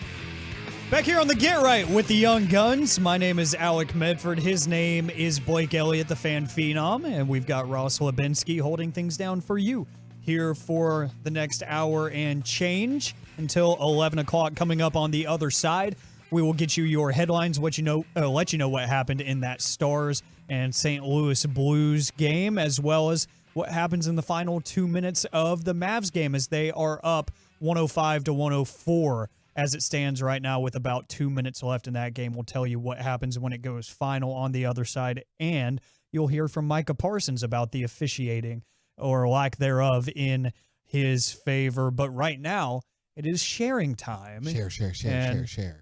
Even though Reginald Adatula is not here, he is on the KNC Masterpiece all week with Mike Bassick, doing some great radio from 10 to 2 each day this week. You can check him out there in case you were worried about him. But Reggie is not here. I'm going to continue one of his traditions in sharing time, and I'm going to share a theoretical with you, and this probably benefits only if you've seen me before or if you're on the twitch.tv/DallasFanCam. Get in here. Come look at Alec. He's beautiful. Okay. Unless you're driving, don't do that because that would be bad. Or 105.3 The Fan on YouTube as well. If you're stationary. Or you could just go on any of my social medias at Alec on the radio and follow me there, please. There he goes, plugging again. This guy plugging, man. Just plugging away. Well, while we're at it, go ahead, Twitter, Instagram, at Blake Live. Keep up with my socials. I'll be your funniest comedian while the game's going on. You still need to change that handle. I know. You need to make it something more simple. I know. Because it's not just at Blake Live. It's at Blake Live _ like a middle school name. Someone has Blake Live and they're inactive. It's so dumb. And I DM'd him for the account and I no response. He has 0 posts and like 1 follower. I need to DM Elon. Who owns Instagram? That's a Facebook Meta. Who's that guy? Yeah, Zuckerberg. You didn't notice every time you open Instagram, it says a Meta product or whatever at the bottom? I hate that. Yeah. Oh my gosh. Why did From the 817, Reggie may not be here, but he is in our hearts. Rip Reg. He's not dead. He's not dead. He was here earlier, was he not? He got the bump up. He's in midday radio, man. He's living it up with Mike Bassick up there, even though he keeps calling it the Get Right because that's all he's ever known. Rip Reg. Yeah, rest in peace, buddy. We miss you. It's about to be RIP the Mavs, man, as they absolutely fall apart in the last 2 minutes. We will let you know how that score goes final when we reset your headline. See, Blake, it's called a tease. I got excited. I hate seeing the Mavs lose. Thanks for spoiling the tease for... Spoiler alert. The headlines at 10 o'clock. My emotions got the best of me. Yeah. The game's not over, guys, I promise. Remember when I printed off a show sheet for you? I do. But you didn't tell me the Mavs game was going to be this intense. That wasn't on the show sheet. Okay, what do you have for sharing time? Thank you for allowing me. So I was getting prodded by the group chat. You know, at this age, we have the group chat with the homies. Everybody does. All the boys do. And so I think it's just 5 of us, but it's the guys I did high school radio with and a couple of guys I actually went to high school with at my main campus. And we all kind of met and everything through different connections. And so one of them, he has kind of what I have, just the mustache and the goatee. And he just impulsively shaved. And now he looks like he's 15 again. Mole rat. Even though he's 23. And he's 22. I can't give him any credit. He's only 22. And they said they were starting a petition to get me to shave. And I'm like, what do I gain? Because I already look young as is. If I get rid of the facial hair, 1, I feel like I lose street cred. Yep, and 2, that is true. And 2, I'm literally going to look like I'm 13 again because there are users in the Twitch chat that love to troll me for my old LinkedIn picture. That was when I was clean shaven and got headshots done on Com Day at UTA like 2 years ago. And it was short hair, no facial hair. And I looked like I was all of 14. So I'm here to say that facial hair is imperative to my social success. And I should not shave. Now, question. could you, if you had facial hair, would you shave your actual hair? No.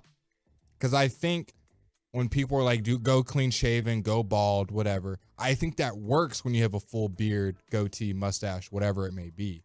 But if you have a lack of facial hair and you go bald, I know there's some people listening that's their look. I just know, me personally, that wouldn't work for me. It's just not it for me personally. No, and that's where I'm at too, because I always have like a cardinal rule. It's always, if I'm going to get a haircut, like I cannot shave in that same time period, because I will, just as you said, look like I'm 13 years old. You got to have an offset. The only thing that, I'm not Cardi B, the only thing that is helping me is I've grown my hair out for the past 18 months. Yeah, you have. So, luscious locks. You should have seen me a year ago. Like I looked nothing like this. I've seen pictures. Yeah, like I'll show you. I have my UTA ID. I'll show you the picture there. Okay. And I look nothing like that. Like I've actually, grown a little bit. It's kind of nice. Yeah. But yeah, I don't think it's a smart thing. And they're trying to like say one of us. So and they're saying, look, it's gonna get the women. It's gonna do that. I'm like, no, it's not. If you could only grow one now, and Ross, you can answer this as well. Which one would you rather grow? You can never grow facial hair, or you can never grow hair on top of your head. Which one are you going without? The hair on top of my head. Oh. Yeah. So you would be bald at like, I don't know, 10, 12, 15, college, high school, and do facial hair. As long as I have a nice, healthy beard, I'll look like a Viking because I got the red beard. That's a good point. Now, he has a good point with some the Viking people are look. into that. Okay, we're going back to Kings.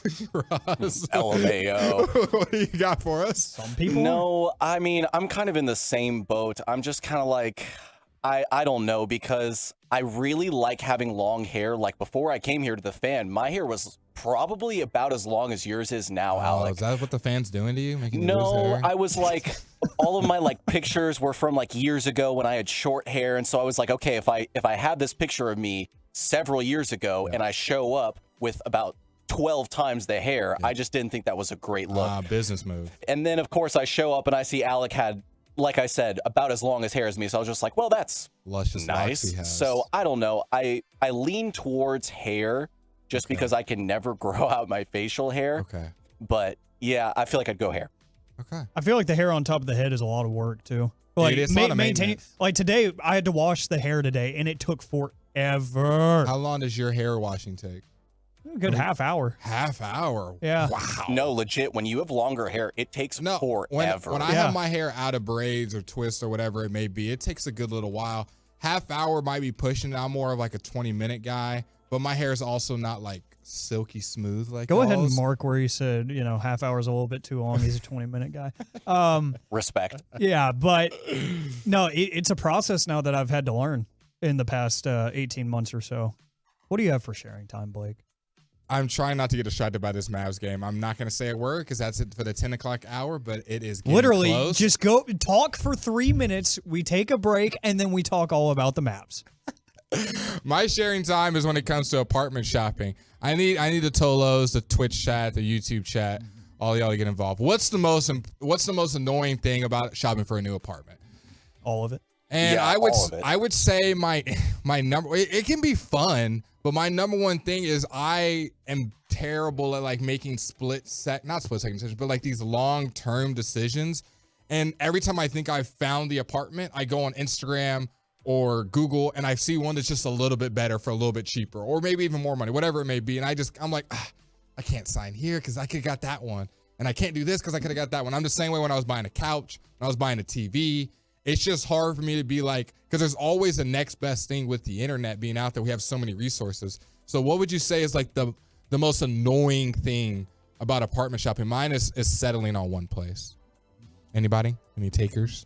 I mean, I didn't really shop hardcore in apartments, except for in college. Yep. I still live with my parents because they haven't kicked me out because, I have a career, so they're okay with it. That is true. You have a great career, sir. Yeah. So, I'm staying there, but in college, I almost transferred to a different school out of state, or not out of state, out of the city, pretty much out of state. I was going to transfer to Tech, and because I had some interest there, both athletically and just because I had a bunch of friends out there, some of my high school radio friends. But yeah, Ooh. I mean, I will say, like, probably just trying to find the right amount of space for the right price. Yep. So was we got the most annoying. We got 2 from the totals. From the 2-4 moving, obviously that part does suck. I'm going through that as we speak.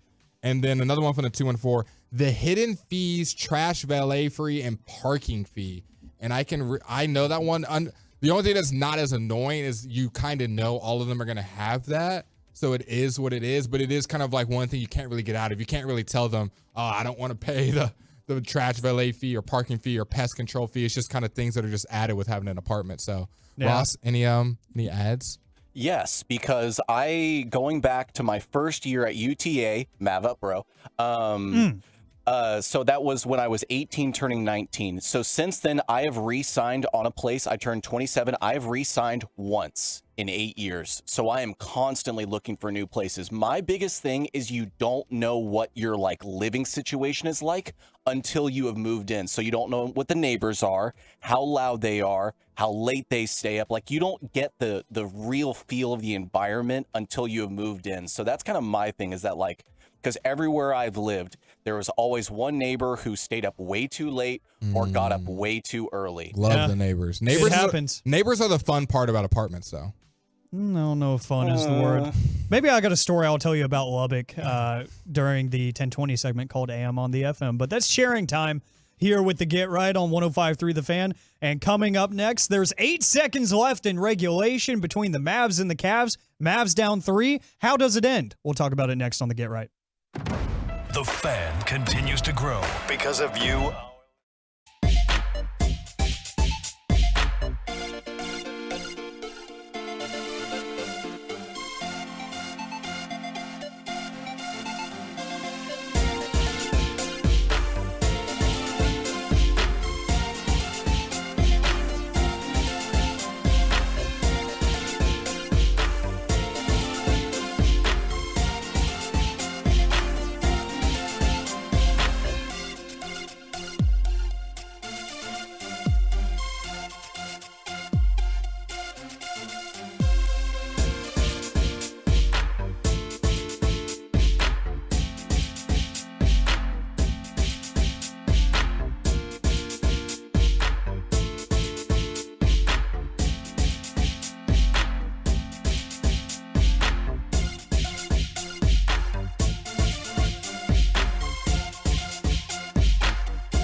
Studios, secured by DFWsecurity.com.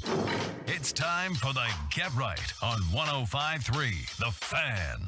It's the third and final hour of the Get Right here on 105.3 The Fan, a Young Guns takeover of the Get Right, because my name is Alec Medford, his name is the fan phenom Blake Elliott, and we got Ross Lebinski holding things down for you, the Tolo, the Turn It On, Leave It On listener. We appreciate you so very much for checking us out here on a Wednesday night. Thanks for coming back after Cowboys Crosstalk with the great Bobby Belt, Kevin Hagelin, Dave Campo, and Nate Newton. That was one of the most fun Cowboys Crosstalks we had all year. So great edition of that. If you missed it, you can catch it on DallasCowboys.com as well. But we are your home of Dallas Cowboys football, 105.3 The Fan, and the World Series champion, Texas Rangers, 105.3 The Fan. The truckwreck.com text line is 877-881-1053, 877-881-1053. That's what you're going to need to get involved with any and all of our conversations, including the question of the day that's coming up on the other side with AM on the FM. But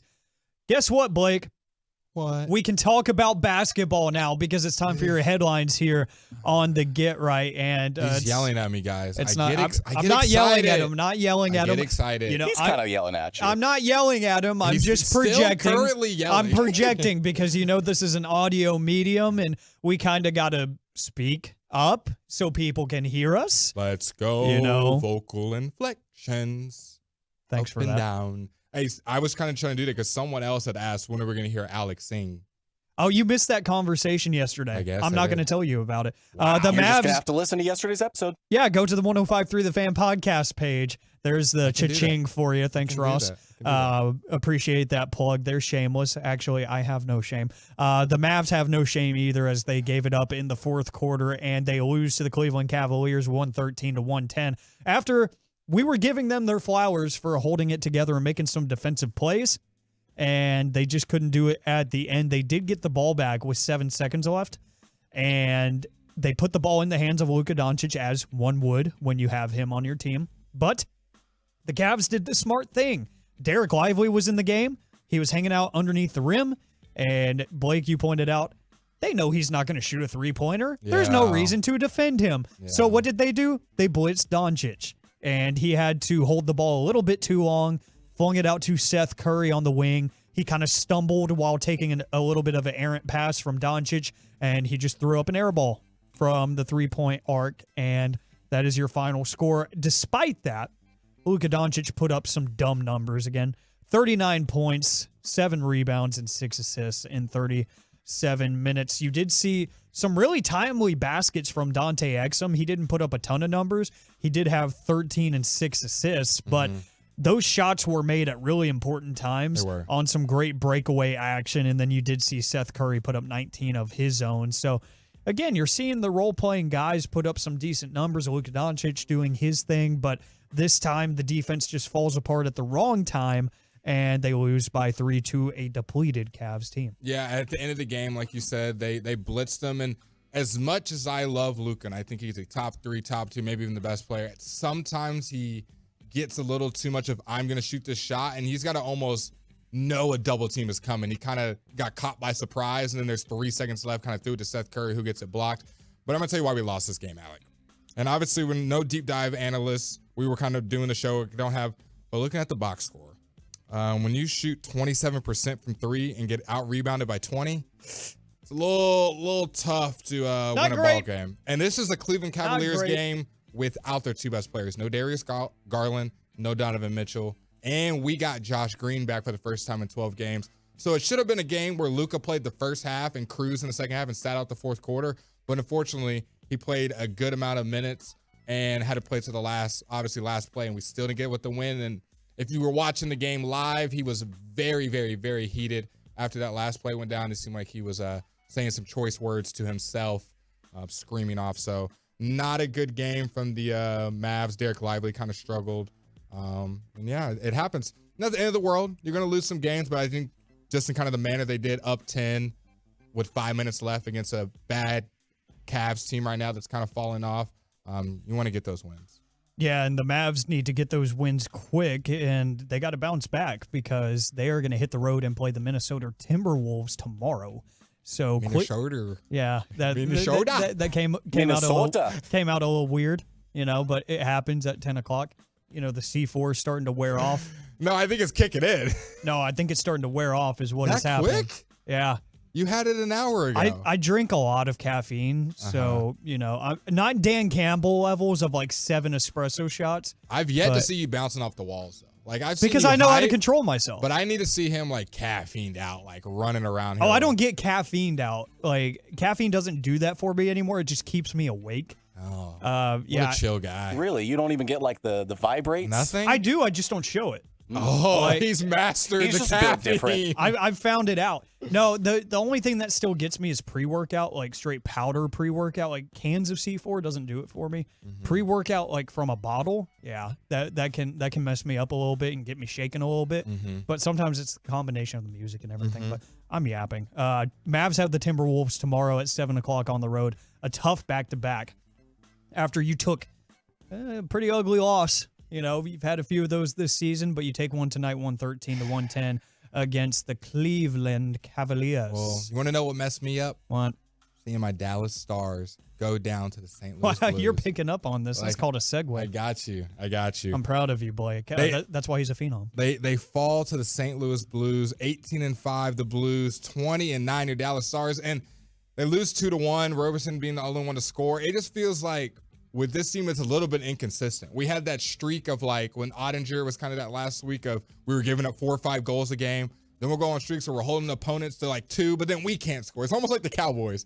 We can't like string together good offense and good defense. It's one or the other right now. And obviously the Stars are still sitting comfortably, still top of the Central Division with the Avalanche right behind them. But like we want more. Dallas, the expectations are higher when you're a DFW native team. We want more. Especially when you beat the Predators. I was talking all that mess. You got to beat the Blues. Come on, they're sleepy. They're the Blues. They're sad. You got to beat up on the sad. You got to beat up on them. I think really it's just a reflection of the city more than anything. It's like shots fired to the city of St. Louis. I still haven't recovered from 2011.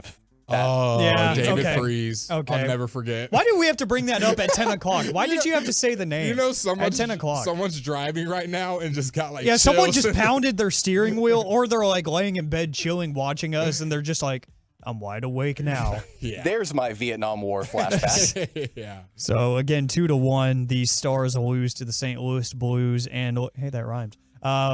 Look, this was a game that was just a little bit bad luck for the Stars. They took a lot of shots in this game on the goal, and they had some great looks. They really did. Just some untimely bounces. Didn't get any help off of any deflections, and they just drop it by 1 goal. It wasn't really a bad game from what I watched. It was just, that's the way hockey goes sometimes. You get some unfortunate bounces, and the shots don't fall for you.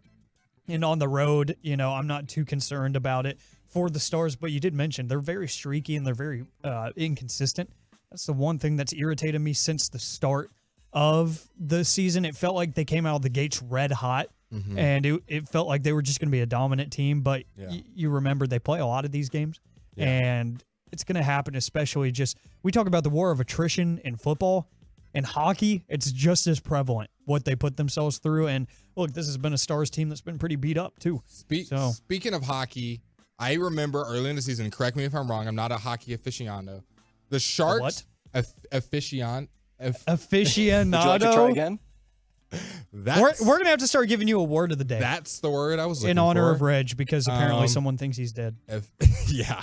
Weren't the Sharks like terrible? Didn't they lose like 15 in a row and we're getting outscored like 10-0 every game? I vividly remember that at the beginning of the season, and I'm checking the standings now, and they have 9 wins. The beginning of the season, they were bad. I feel like they literally were getting smoked for like they were like 14 in a row losses or something like that, just like the Pistons.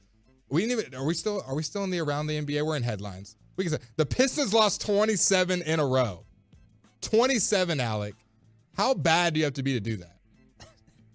The 940 is not a fan of your mention of 2011 because they're saying we need Reg back now and don't put us together anymore. Look what you did, Blake. Wow. You didn't have to do that. Wow. Yeah, from the 940 earlier saying I'm trying to go to bed, and there you go. You woke me up. I'm sorry. Ruined my drive home from work. Look what you did. I just gave the entire Tolos. I am sorry, guys. You know what? Your memories Here, erase. Guys and gals, I'm gonna put out a challenge for Blake. Here we go. I want you to do something because Blake and I will be back on Friday. Sorry, guys. Sorry for everyone. Sorry, everyone. We're going to be back 7 to 11 on Friday. I'll be back tomorrow with CA 7 to 11. But on Friday, I'm challenging you to do one thing. Oh, gosh, more homework. Think. Thought I graduated. Think. I'm challenging you to think. No, because the best things that have happened in life are when people didn't think. Think about that. Don't think about it. I feel like there's some great calculated moves that were made in human history, Blake. I don't know, man. The greatest people in our life, they didn't go the way that they were told to go. They went out. You're making me laugh. You're digging a hole for yourself. You're making me laugh. I'm trying to be serious. I'm laughing because the 940 just texted in full defeat no in all caps. I didn't even get to finish my point. The Sharks are bad, but it's all about mentality. You have the right mentality. What do I care about the Sharks? What is happening? We were talking about hockey. I was trying to get more hockey knowledge to people that maybe weren't keen with the Sharks. Mark every second of Friday episode. Yes, it's guys. Some of us are thinking that's going to be an interesting show. Some of us are thinking straight line. To be great in life, you have to think outside of the box, not what the ordinary person thinks. All right, Robert Frost, taking the road less traveled by. All right. Hey, man, people will call you crazy. Next thing you know, you create I'm calling Twitter. you crazy, yeah. Absolutely. Absolutely. Next thing you know, you're the creator of Meta. Next thing you know, you got the next billion-dollar company. I bet you they got called crazy. I'm not making a company anytime soon, but I appreciate the kind thought. I bet you they didn't think they were either. And then someone they said, they I'm definitely had a investing plan. in you. They definitely had a plan. Swaggy Booties, what is even happening now? I don't know. Back to your headlines right here on 105.3 The Fan.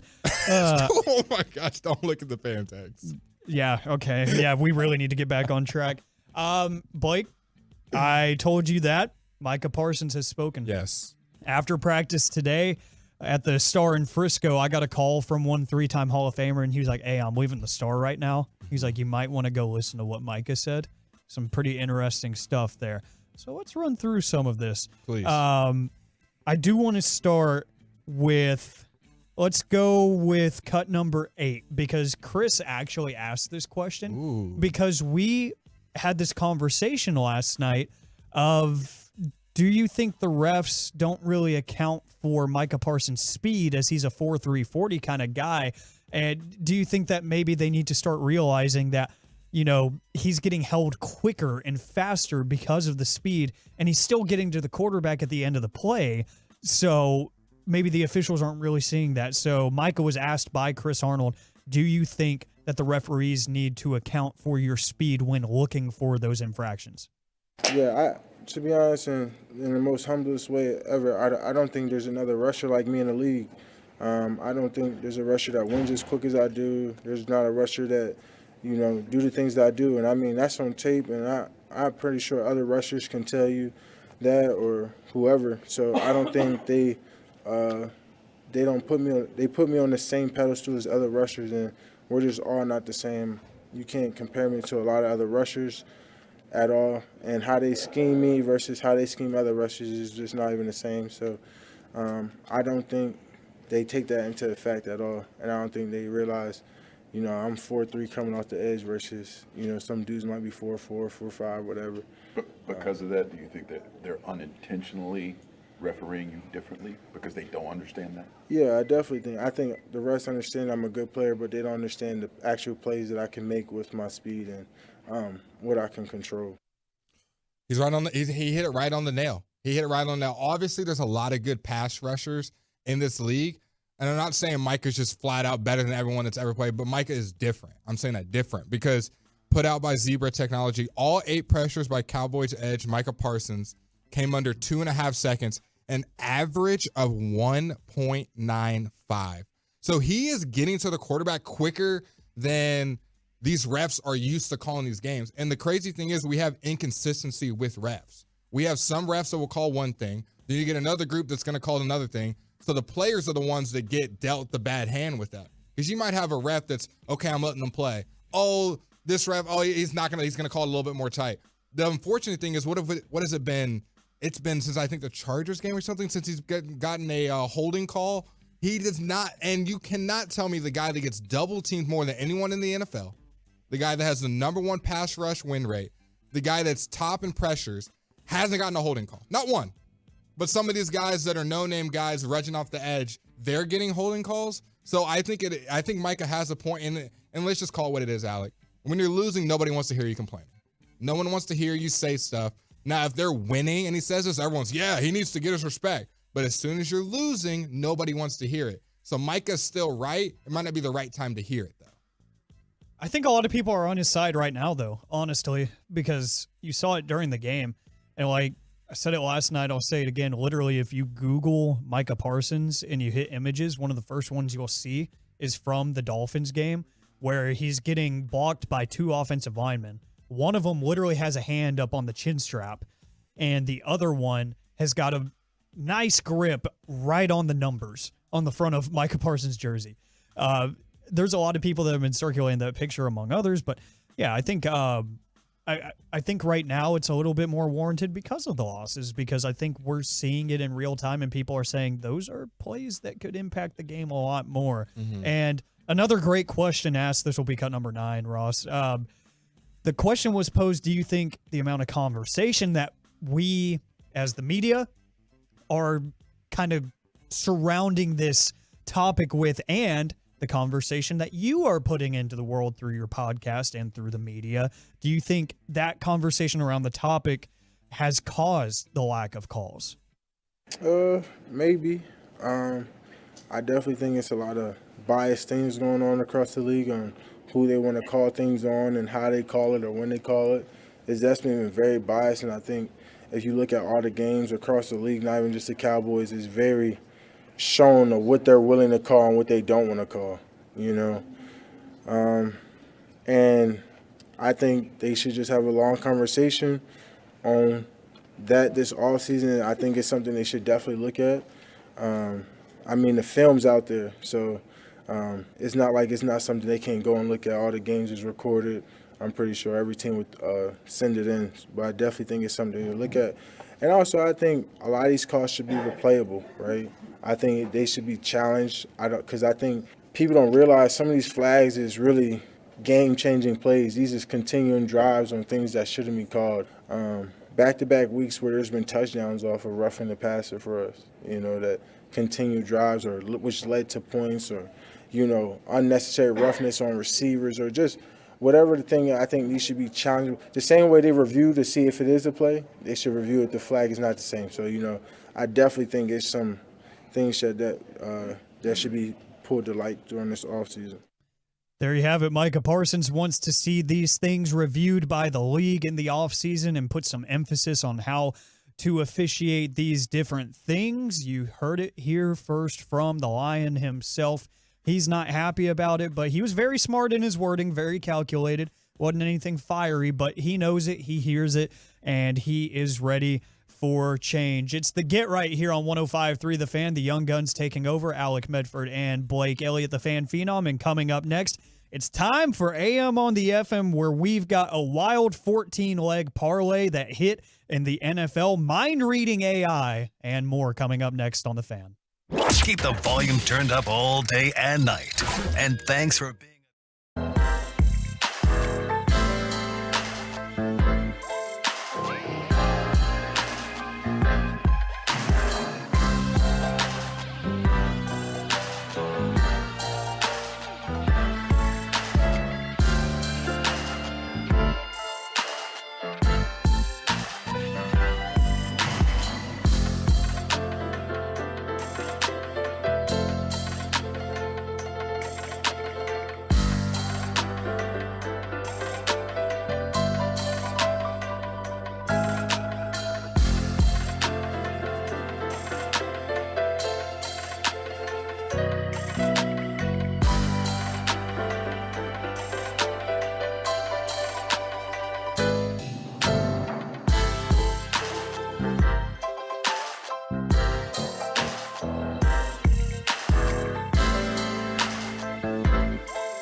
Blake Elliott with you until the top of the hour. In case you missed it, the Stars fell 2-1 to the St. Louis Blues earlier tonight on the road, and the Dallas Mavericks fell 113-110 to the Cleveland Cavaliers per Blake Stats and Info. It is the largest blown lead by the Dallas Mavericks this season at 20. Yep. So not great for Luka Doncic and company as they fell to a depleted Cleveland Cavaliers team. They have a chance to bounce back against a pretty good team in the Minnesota Timberwolves tomorrow on the road at 7 o'clock. Myself and Chris Arnold will keep you up to date on the latest on that one. I think they call those scheduled losses. Oh, you're going that far? I don't think we win that one.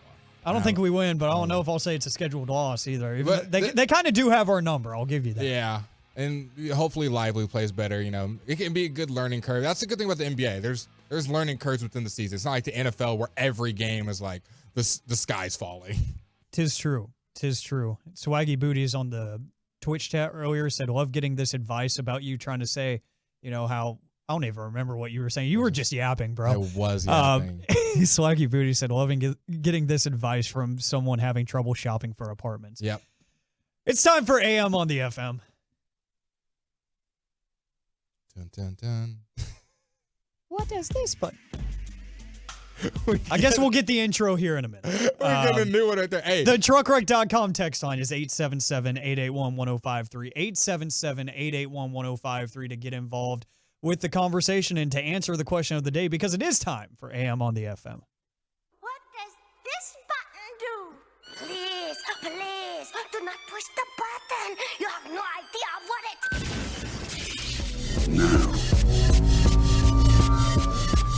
Reality can be whatever I want. Don't you dare touch that dial. Don't you dare do it, especially you, 940, even though Blake is ruining your night. It's AM on the FM here on 105.3 The Fan. And if you want to know what this segment is or why it happens, AM on the FM is me. My name is Alec Medford. I'm on FM radio, sometimes on AM radio. Yes, doing weekends. Sports reports for KRLD sometimes too. So I'm all over the place, but it's AM on the FM in the PM. If you're feeling factual, my name is HIM, him, but I digress. He is on. He is spitting bars tonight. He is bars. Guess what?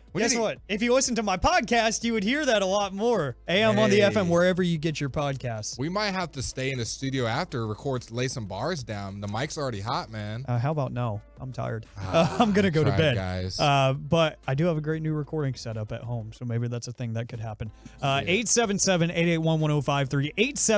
877-881-1053 is where you can answer the question of the day before we get into some of the dumbest headlines I could come across on the internet. Let's go. As well as Twitch and YouTube, twitch.tv/DallasFanCam1053 The Fan on YouTube. The question of the day today, I'm not asking for resolutions yet because we're not quite to the new year, but I am going to ask you something about your year.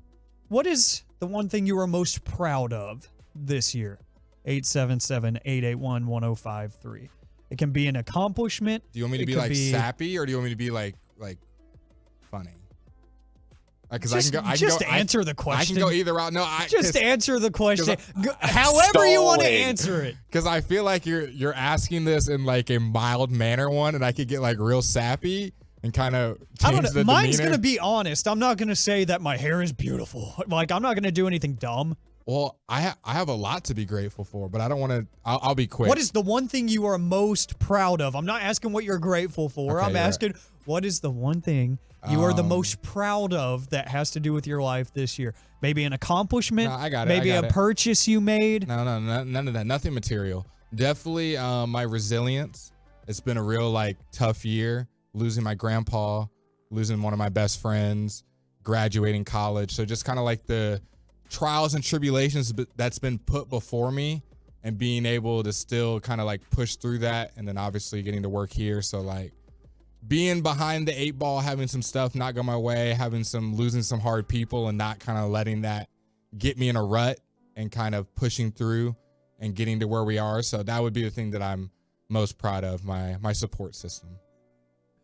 I'm sorry, I'm not laughing at you. I'm laughing at the text line. But I love your response, because I feel like the epitome of my pride, it always falls in that because I feel like I've been in a similar situation more years than not, whether it be like medical issues to family issues to financial issues to whatever it may be, or just being down on myself. I fully get that. From the truckwreck.com text line, let's see. I'm not going to read the 3-2-1, but I'm proud of you. Nope, I think I'm proud of you. I don't know if that's a good thing or a bad thing. Know. From the 940, not hearing Blake. The 940 is still against you, man. It's okay. The 940 is still against you. You got to have haters. That means you're doing something right. A different 940 says, started my own business back in February and cleared $50K last week. There you go. Ooh, Bag wow. talk. Okay, so Bag talk. let's go ahead and read out this whole phone number right here. No, how about not? Because we're not trying to get sued. Yeah, we're not going to do that. But proud of you, 940. Very proud of you. Look at that from the 214, a different one.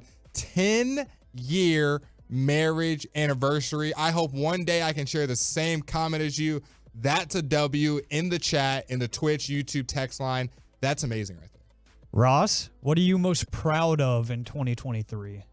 I mean, kind of just the same thing that Blake was saying. I mean, it's just, I'm sure a lot of people can say this, but it was kind of a tough year. I wasn't too pleased with where I was at from a professional standpoint.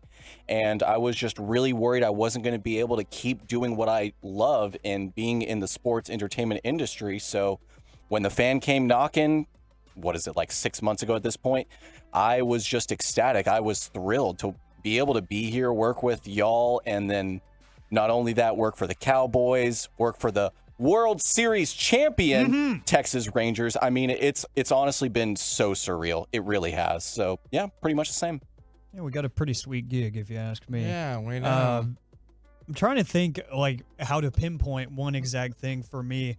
I don't want to steal your word resilience, Blake, but I will say drive.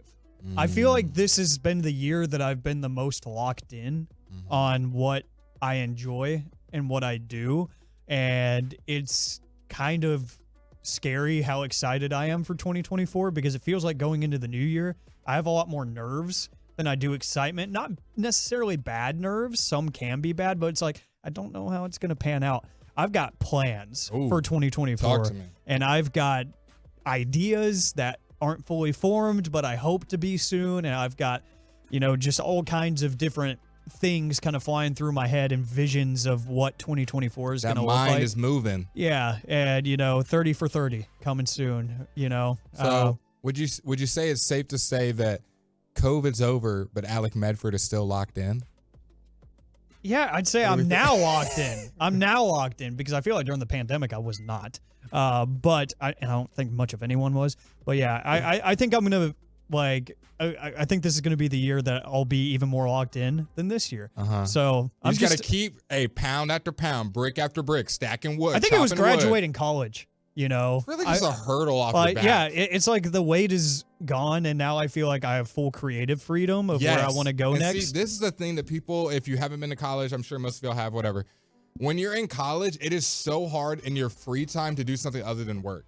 Because, in the back of your head, you're like, I should be doing my homework, so I can't really do X, Y, and Z, because then you feel unproductive. And it might be you do nothing, but you can't really do anything else, because at least that's how I worked. I'm like, well, I have homework I got to do. Now it's like, if I have free time, I can study. I can do another business venture, whatever to self-improvement or work improvement. It doesn't have to be, I got to do this mindless work, in my opinion, of some teacher that doesn't care about me. But from the 817, went from district manager to director of ops in not 10, not 9, not 12, 11 months. Hard work and dedication makes anything possible. It's what I love to hear. I love it, baby. Congrats to the 817 from the 214 Rangers. Proud of the Rangers.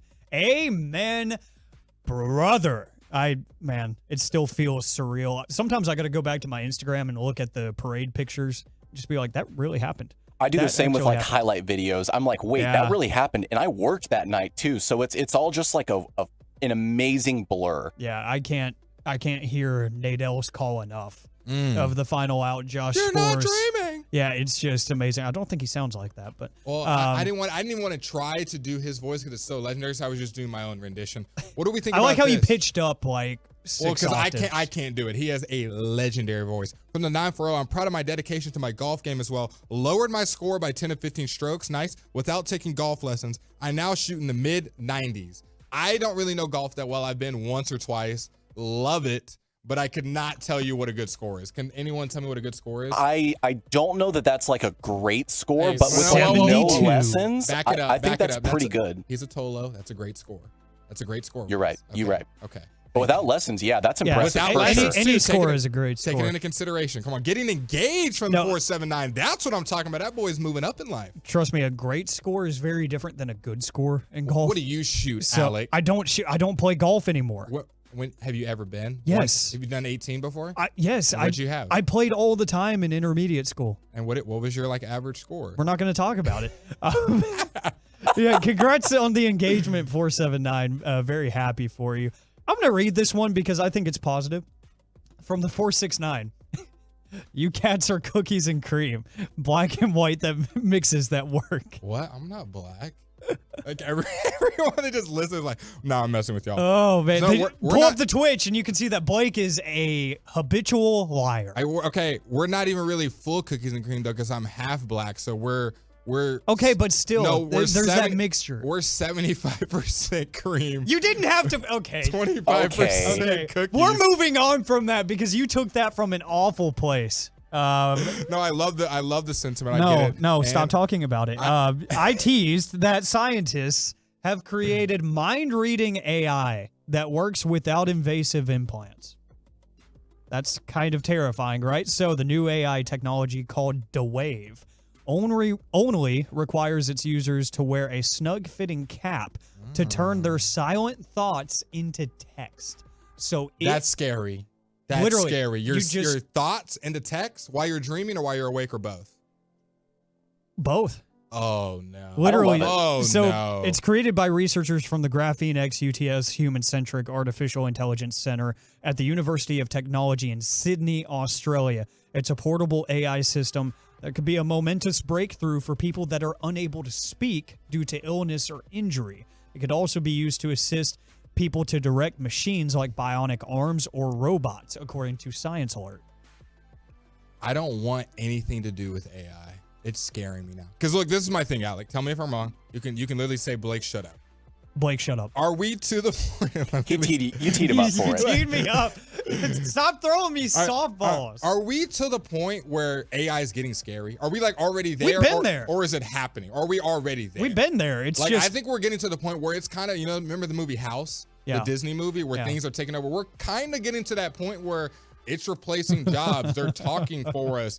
They're kind of doing our daily life now. They're not just side pieces. I mean, people are getting married to robots. People have AI girlfriends and boyfriends. Like, it's getting... Let me talk, Alec. It's getting scary. Hey, you said I could say shut up, Blake, at any time. Well, you didn't Shut up, say that, you Blake. giggled. Okay. So far, however, the system has only reached 40% accuracy, if that helps you be a little less scared. But their goal is to eventually get to about 90%. So they don't even plan anytime soon on being 100% accurate. So it's still a work in progress, but they have had pretty substantial success to the point where they are investing more money in the project. So pretty intriguing stuff there. Like, it's intriguing to me. I try not to get too scared, but it's really hard because iRobot. I don't think about the movies when I think about it. I just think about what is You capable. should. They don't make movies about things that are never going to happen. From the 940, yes, only one more segment until we get Reg back. Nope. That's You not got true. 2 more days of me and 1 more day of Blake. That is Let's not see. true. From the 214, I love this. I'm most proud of my commitment to sobriety. That is awesome. And cheers. You're fighting the good fight, my friend. 214. I'm very proud of you. From the 806, is it 806 or 806? How do you? It doesn't matter. 806. Either one works. I'm proud of the fact that I made it to 40, yet I'm also sad that I'm old. Wrong mentality, brother.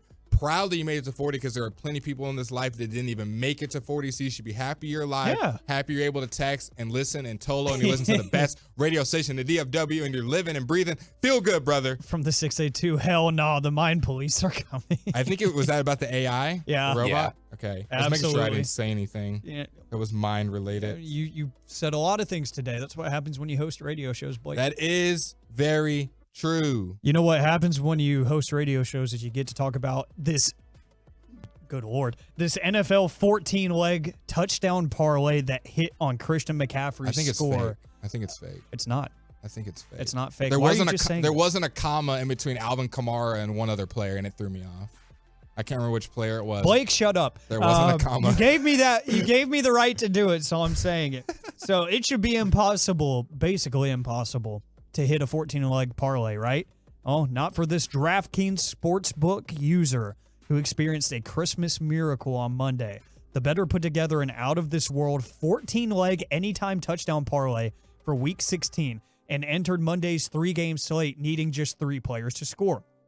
The wager was for $5 with odds of plus 9,787,560, which would give a payout of $489,383. So, the players included Najee Harris of the Steelers. Okay, when you're reading this, which one do you think is the least improbable? I want you to say as you're going through. Continue. Okay. Najee Harris, No. that one's fine. Okay.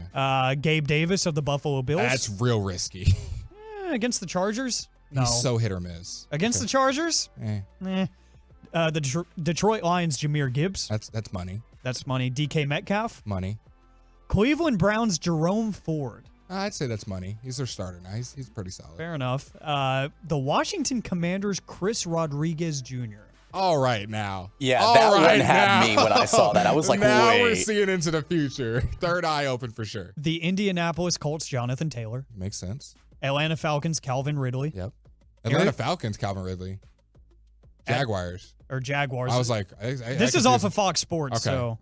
Fox. Yeah. That's why you told a little bit. And the Arizona Cardinals, yeah, they have the teams wrong. The Pittsburgh not Pittsburgh Steelers. Who does he play for? The Cardinals, right? I don't know what you haven't said a player. Yeah, he is yet. the They have this one right. Which player? James Conner. James Conner. Yeah. Yeah, so he is the Cardinals. I was thinking he was back with the Steelers because I'm dumb. So the 12th leg hit when the Kansas City Chiefs running back Isaiah Pacheco scored against the Raiders on Monday's first game. Yep. So, and what's even more impressive, he ended up getting a concussion a few plays later. So he just narrowly got that touchdown. At this point, he had 2 legs left, one in each of the final 2 games. Eagles running back DeAndre Swift needed to score against the Giants, which he did, and finally he needed Christian McCaffrey against the Baltimore Ravens defense. And with just under 3.5 minutes left in the second quarter, CMC punched in for almost $500,000. CMC is a money play, so he scores a touchdown, it feels like every game. And it's on Twitter. He recorded his reaction to McCaffrey scoring. It's pretty great. So if you want to go find that on Fox Sports' Twitter. Would you do that? Would you like? For $5? In hindsight, you would have made that same bet if someone told you that parlay. Yeah, I would have never been clever enough to think of all those people, but for $5, I'll make the play. That's how you do AM on the FM right here on 105.3 The Fan. Appreciate all of the engagement. And coming up next on the Get Right, it's the final call on the Fan. Coming up Thursday morning on Sean and RJ, Babe Laufenberg joins the show.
and sales for work zones and events in the DFW area and beyond. Buyers Barricades is a full-service provider, taking care of your project from the evaluation and traffic control planning to setting up, maintaining, and taking down the equipment when the project is complete. If you're in need of barricade rental, learn more at buyersbarricades.com. Service-driven and safety-inspired. Buyers Barricades, the Texas authority in barricade rental. buyersbarricades.com. Tolos, it's been a heck of a Rangers ride, and the celebration will continue at Globe Life Field for the World Series edition of the Rangers 2024 Awards Dinner presented by Coca-Cola. It's Friday evening, January 26th. Awards will be given out to Corey Seager, Josh Young, Leody Taveras, Nathaniel Lowe, Dane Dunning, and Gold Gloves presented to Lowe, Jonah Hyman, and Adolis Garcia. You can be a part of this special evening by purchasing a table or an individual ticket at rangers.com/awards dinner. And it's now back to the Get Right here on 105.3 The Fan. The upcoming segment is brought to you by Classic Chevrolet. Classic Chevrolet is leading the way to finish the year #1 in America. They're racing hard with year-end savings on over 400 Silverados. Shop them all at ClassicChevrolet.com. This is Texas. This is Classic Chevrolet. Find new roads, relax, and enjoy the difference. One final time here on the Get Right on 105.3 The Fan. Want to thank Ross Lebensky for his hard work here tonight on the ones and twos, making us sound beautiful for you and you and you, the Tolo, the Turn It On, Leave It On listener. I will be back tomorrow with the three-time Hall of Famer Chris Arnold, and then on Friday from 7 to 11, it'll be the Young Guns again. So you get not one, not two, not three, but 4 hours of the Young Guns to close out your week heading into the New Year's weekend. Appreciate you guys hanging out with us for the past 3 hours or so. And now it is time for the final call, where Russell Wilson has spoken on Twitter. Yes, he has. And y'all let me know, is this something you want to hear if you're a Broncos fan or a Russell Wilson fan? Tell me what you think of this. Russell Wilson tweeted 36 minutes ago, quote, "God's got me. Looking forward to what's next." Initial thoughts, Alec, off that tweet.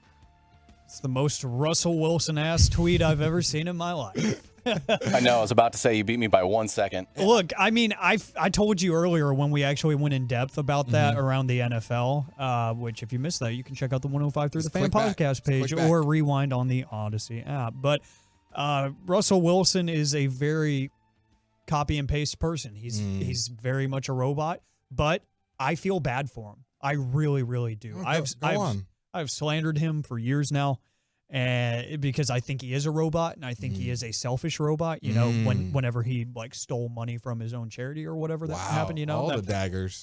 You know, but in this instance, you know, in the business aspect, I feel like what is happening to him and what they're doing in terms of his contract and trying to like bully him into just deleting a clause out of his contract that guarantees him money if he gets hurt.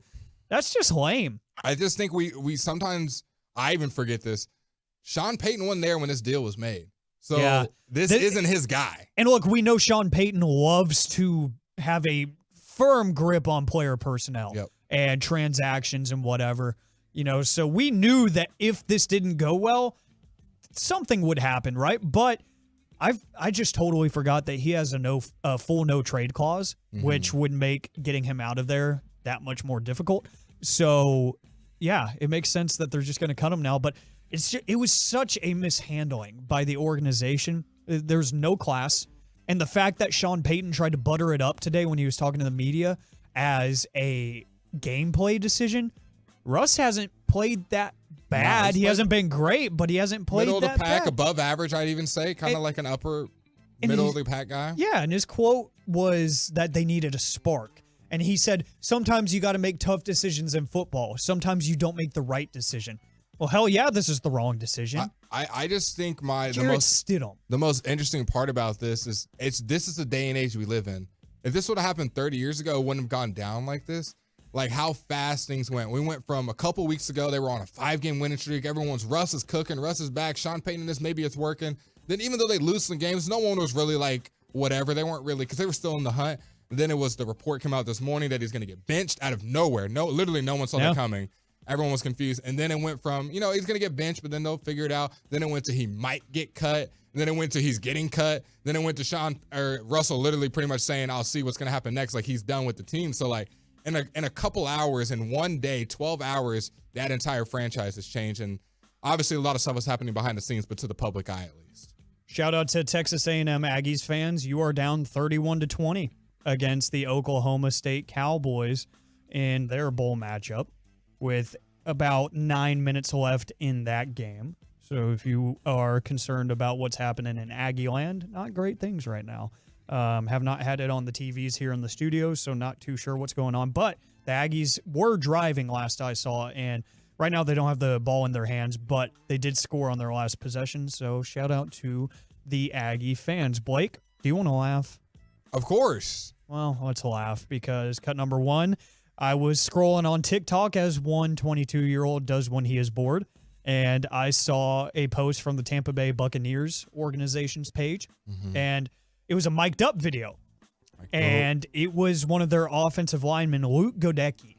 What a name. Yeah, it's a very offensive line name, and nobody knows who this guy is outside of Tampa Bay, but if you listen to this audio, he's basically Bobby Boucher. Where's the smellies? Come on! Oh! Peppermint! It's over. It's over. I know they made Christmas-themed smellies now. Because I want to. No, you're not going to do that. You're not going to do that. Look at you back up. Look at you backing up, 4-5. You don't want this. You can wipe your nose. Yeah. Yeah. What's the score? Check the scoreboard. Oh, here, let me try. Good form, huh? That was good work. Hey, Bobby Boucher was my idol growing up. Hey, Waterboy, you're fine. Do you remember the time when Bobby Boucher showed up at halftime and the Mud Dogs won the Bourbon Bowl, do you? Baker Mayfield! This is all during a football game. Yeah, them boys is different. There's a lot of stuff we don't hear unless these guys are mic'd up. Speaking of smelly salts, have you ever done them? No, and I want to, but I'm scared. We gotta do them. We gotta have a day where everyone. Maybe we'll do it if we get invited to one of those mobiles or we're out somewhere and we do that. Mobiles? What is it called? You mean remotes? Remote. Same. You're still new here. I'm not same gonna get on thing. you. Remotes where we do that with the Tolos. That would be great content. Yeah, Blake and Alec do smelling salts with the that Tolos. would be great radio. Honestly, doing smelling salts on fan cam. Yeah, they would love that. I'm gonna check Amazon. I'm gonna see if I can get some for Friday. Yeah, let's do it. I'll do it. I've been wanting to do it. I've been seeing people do it, and I see the reactions. But we got to have like literally everybody in the fan cam. Or we're doing a remote. I'm pulling up Amazon after the show ends. I'm gonna see if I can get some by Friday. I'm not doing smelling salts for like 10 viewers. I'll tell you that right now. It's got to be full. Don't worry, because we're gonna do it right at 7 o'clock to lock in. Right after we get them G-bag viewers. We'll do the crosstalk. We'll do it during the crosstalk with Brian. Yeah, let's get Wolchuk and Brian to do it with us. That would be great. But final minute of the Get Right here. Appreciate each and every one of you for joining us here tonight. Again, programming note, in case you are wondering where Reginald Atatula might be, you can hear him in the morning from 10 to 2 with the great Mike Bassick on the KNC Masterpiece. He is there for the rest of the week. I am here for the rest of the week from 7 to 11. Tomorrow, it'll be the three-time Hall of Famer Chris Arnold and myself. We will have Mavericks basketball in action on the road versus the Minnesota Timberwolves, so you will want to check us out then. And on Friday, guess what, Blake? The Young Guns return for another edition of the Get Right from 7 to 11 right here on your home of the Texas Rangers, the World Series champion Texas Rangers, and the Dallas Cowboys, 105.3 the Fan. But for Ross Lubinsky, for the fan phenom Blake Elliott, my name is Alec Medford saying good night. Tell somebody you love them. Until tomorrow, 7 to 11 right here on the Fan. Always a welcome sign for this clubhouse. Featuring breaking sports news.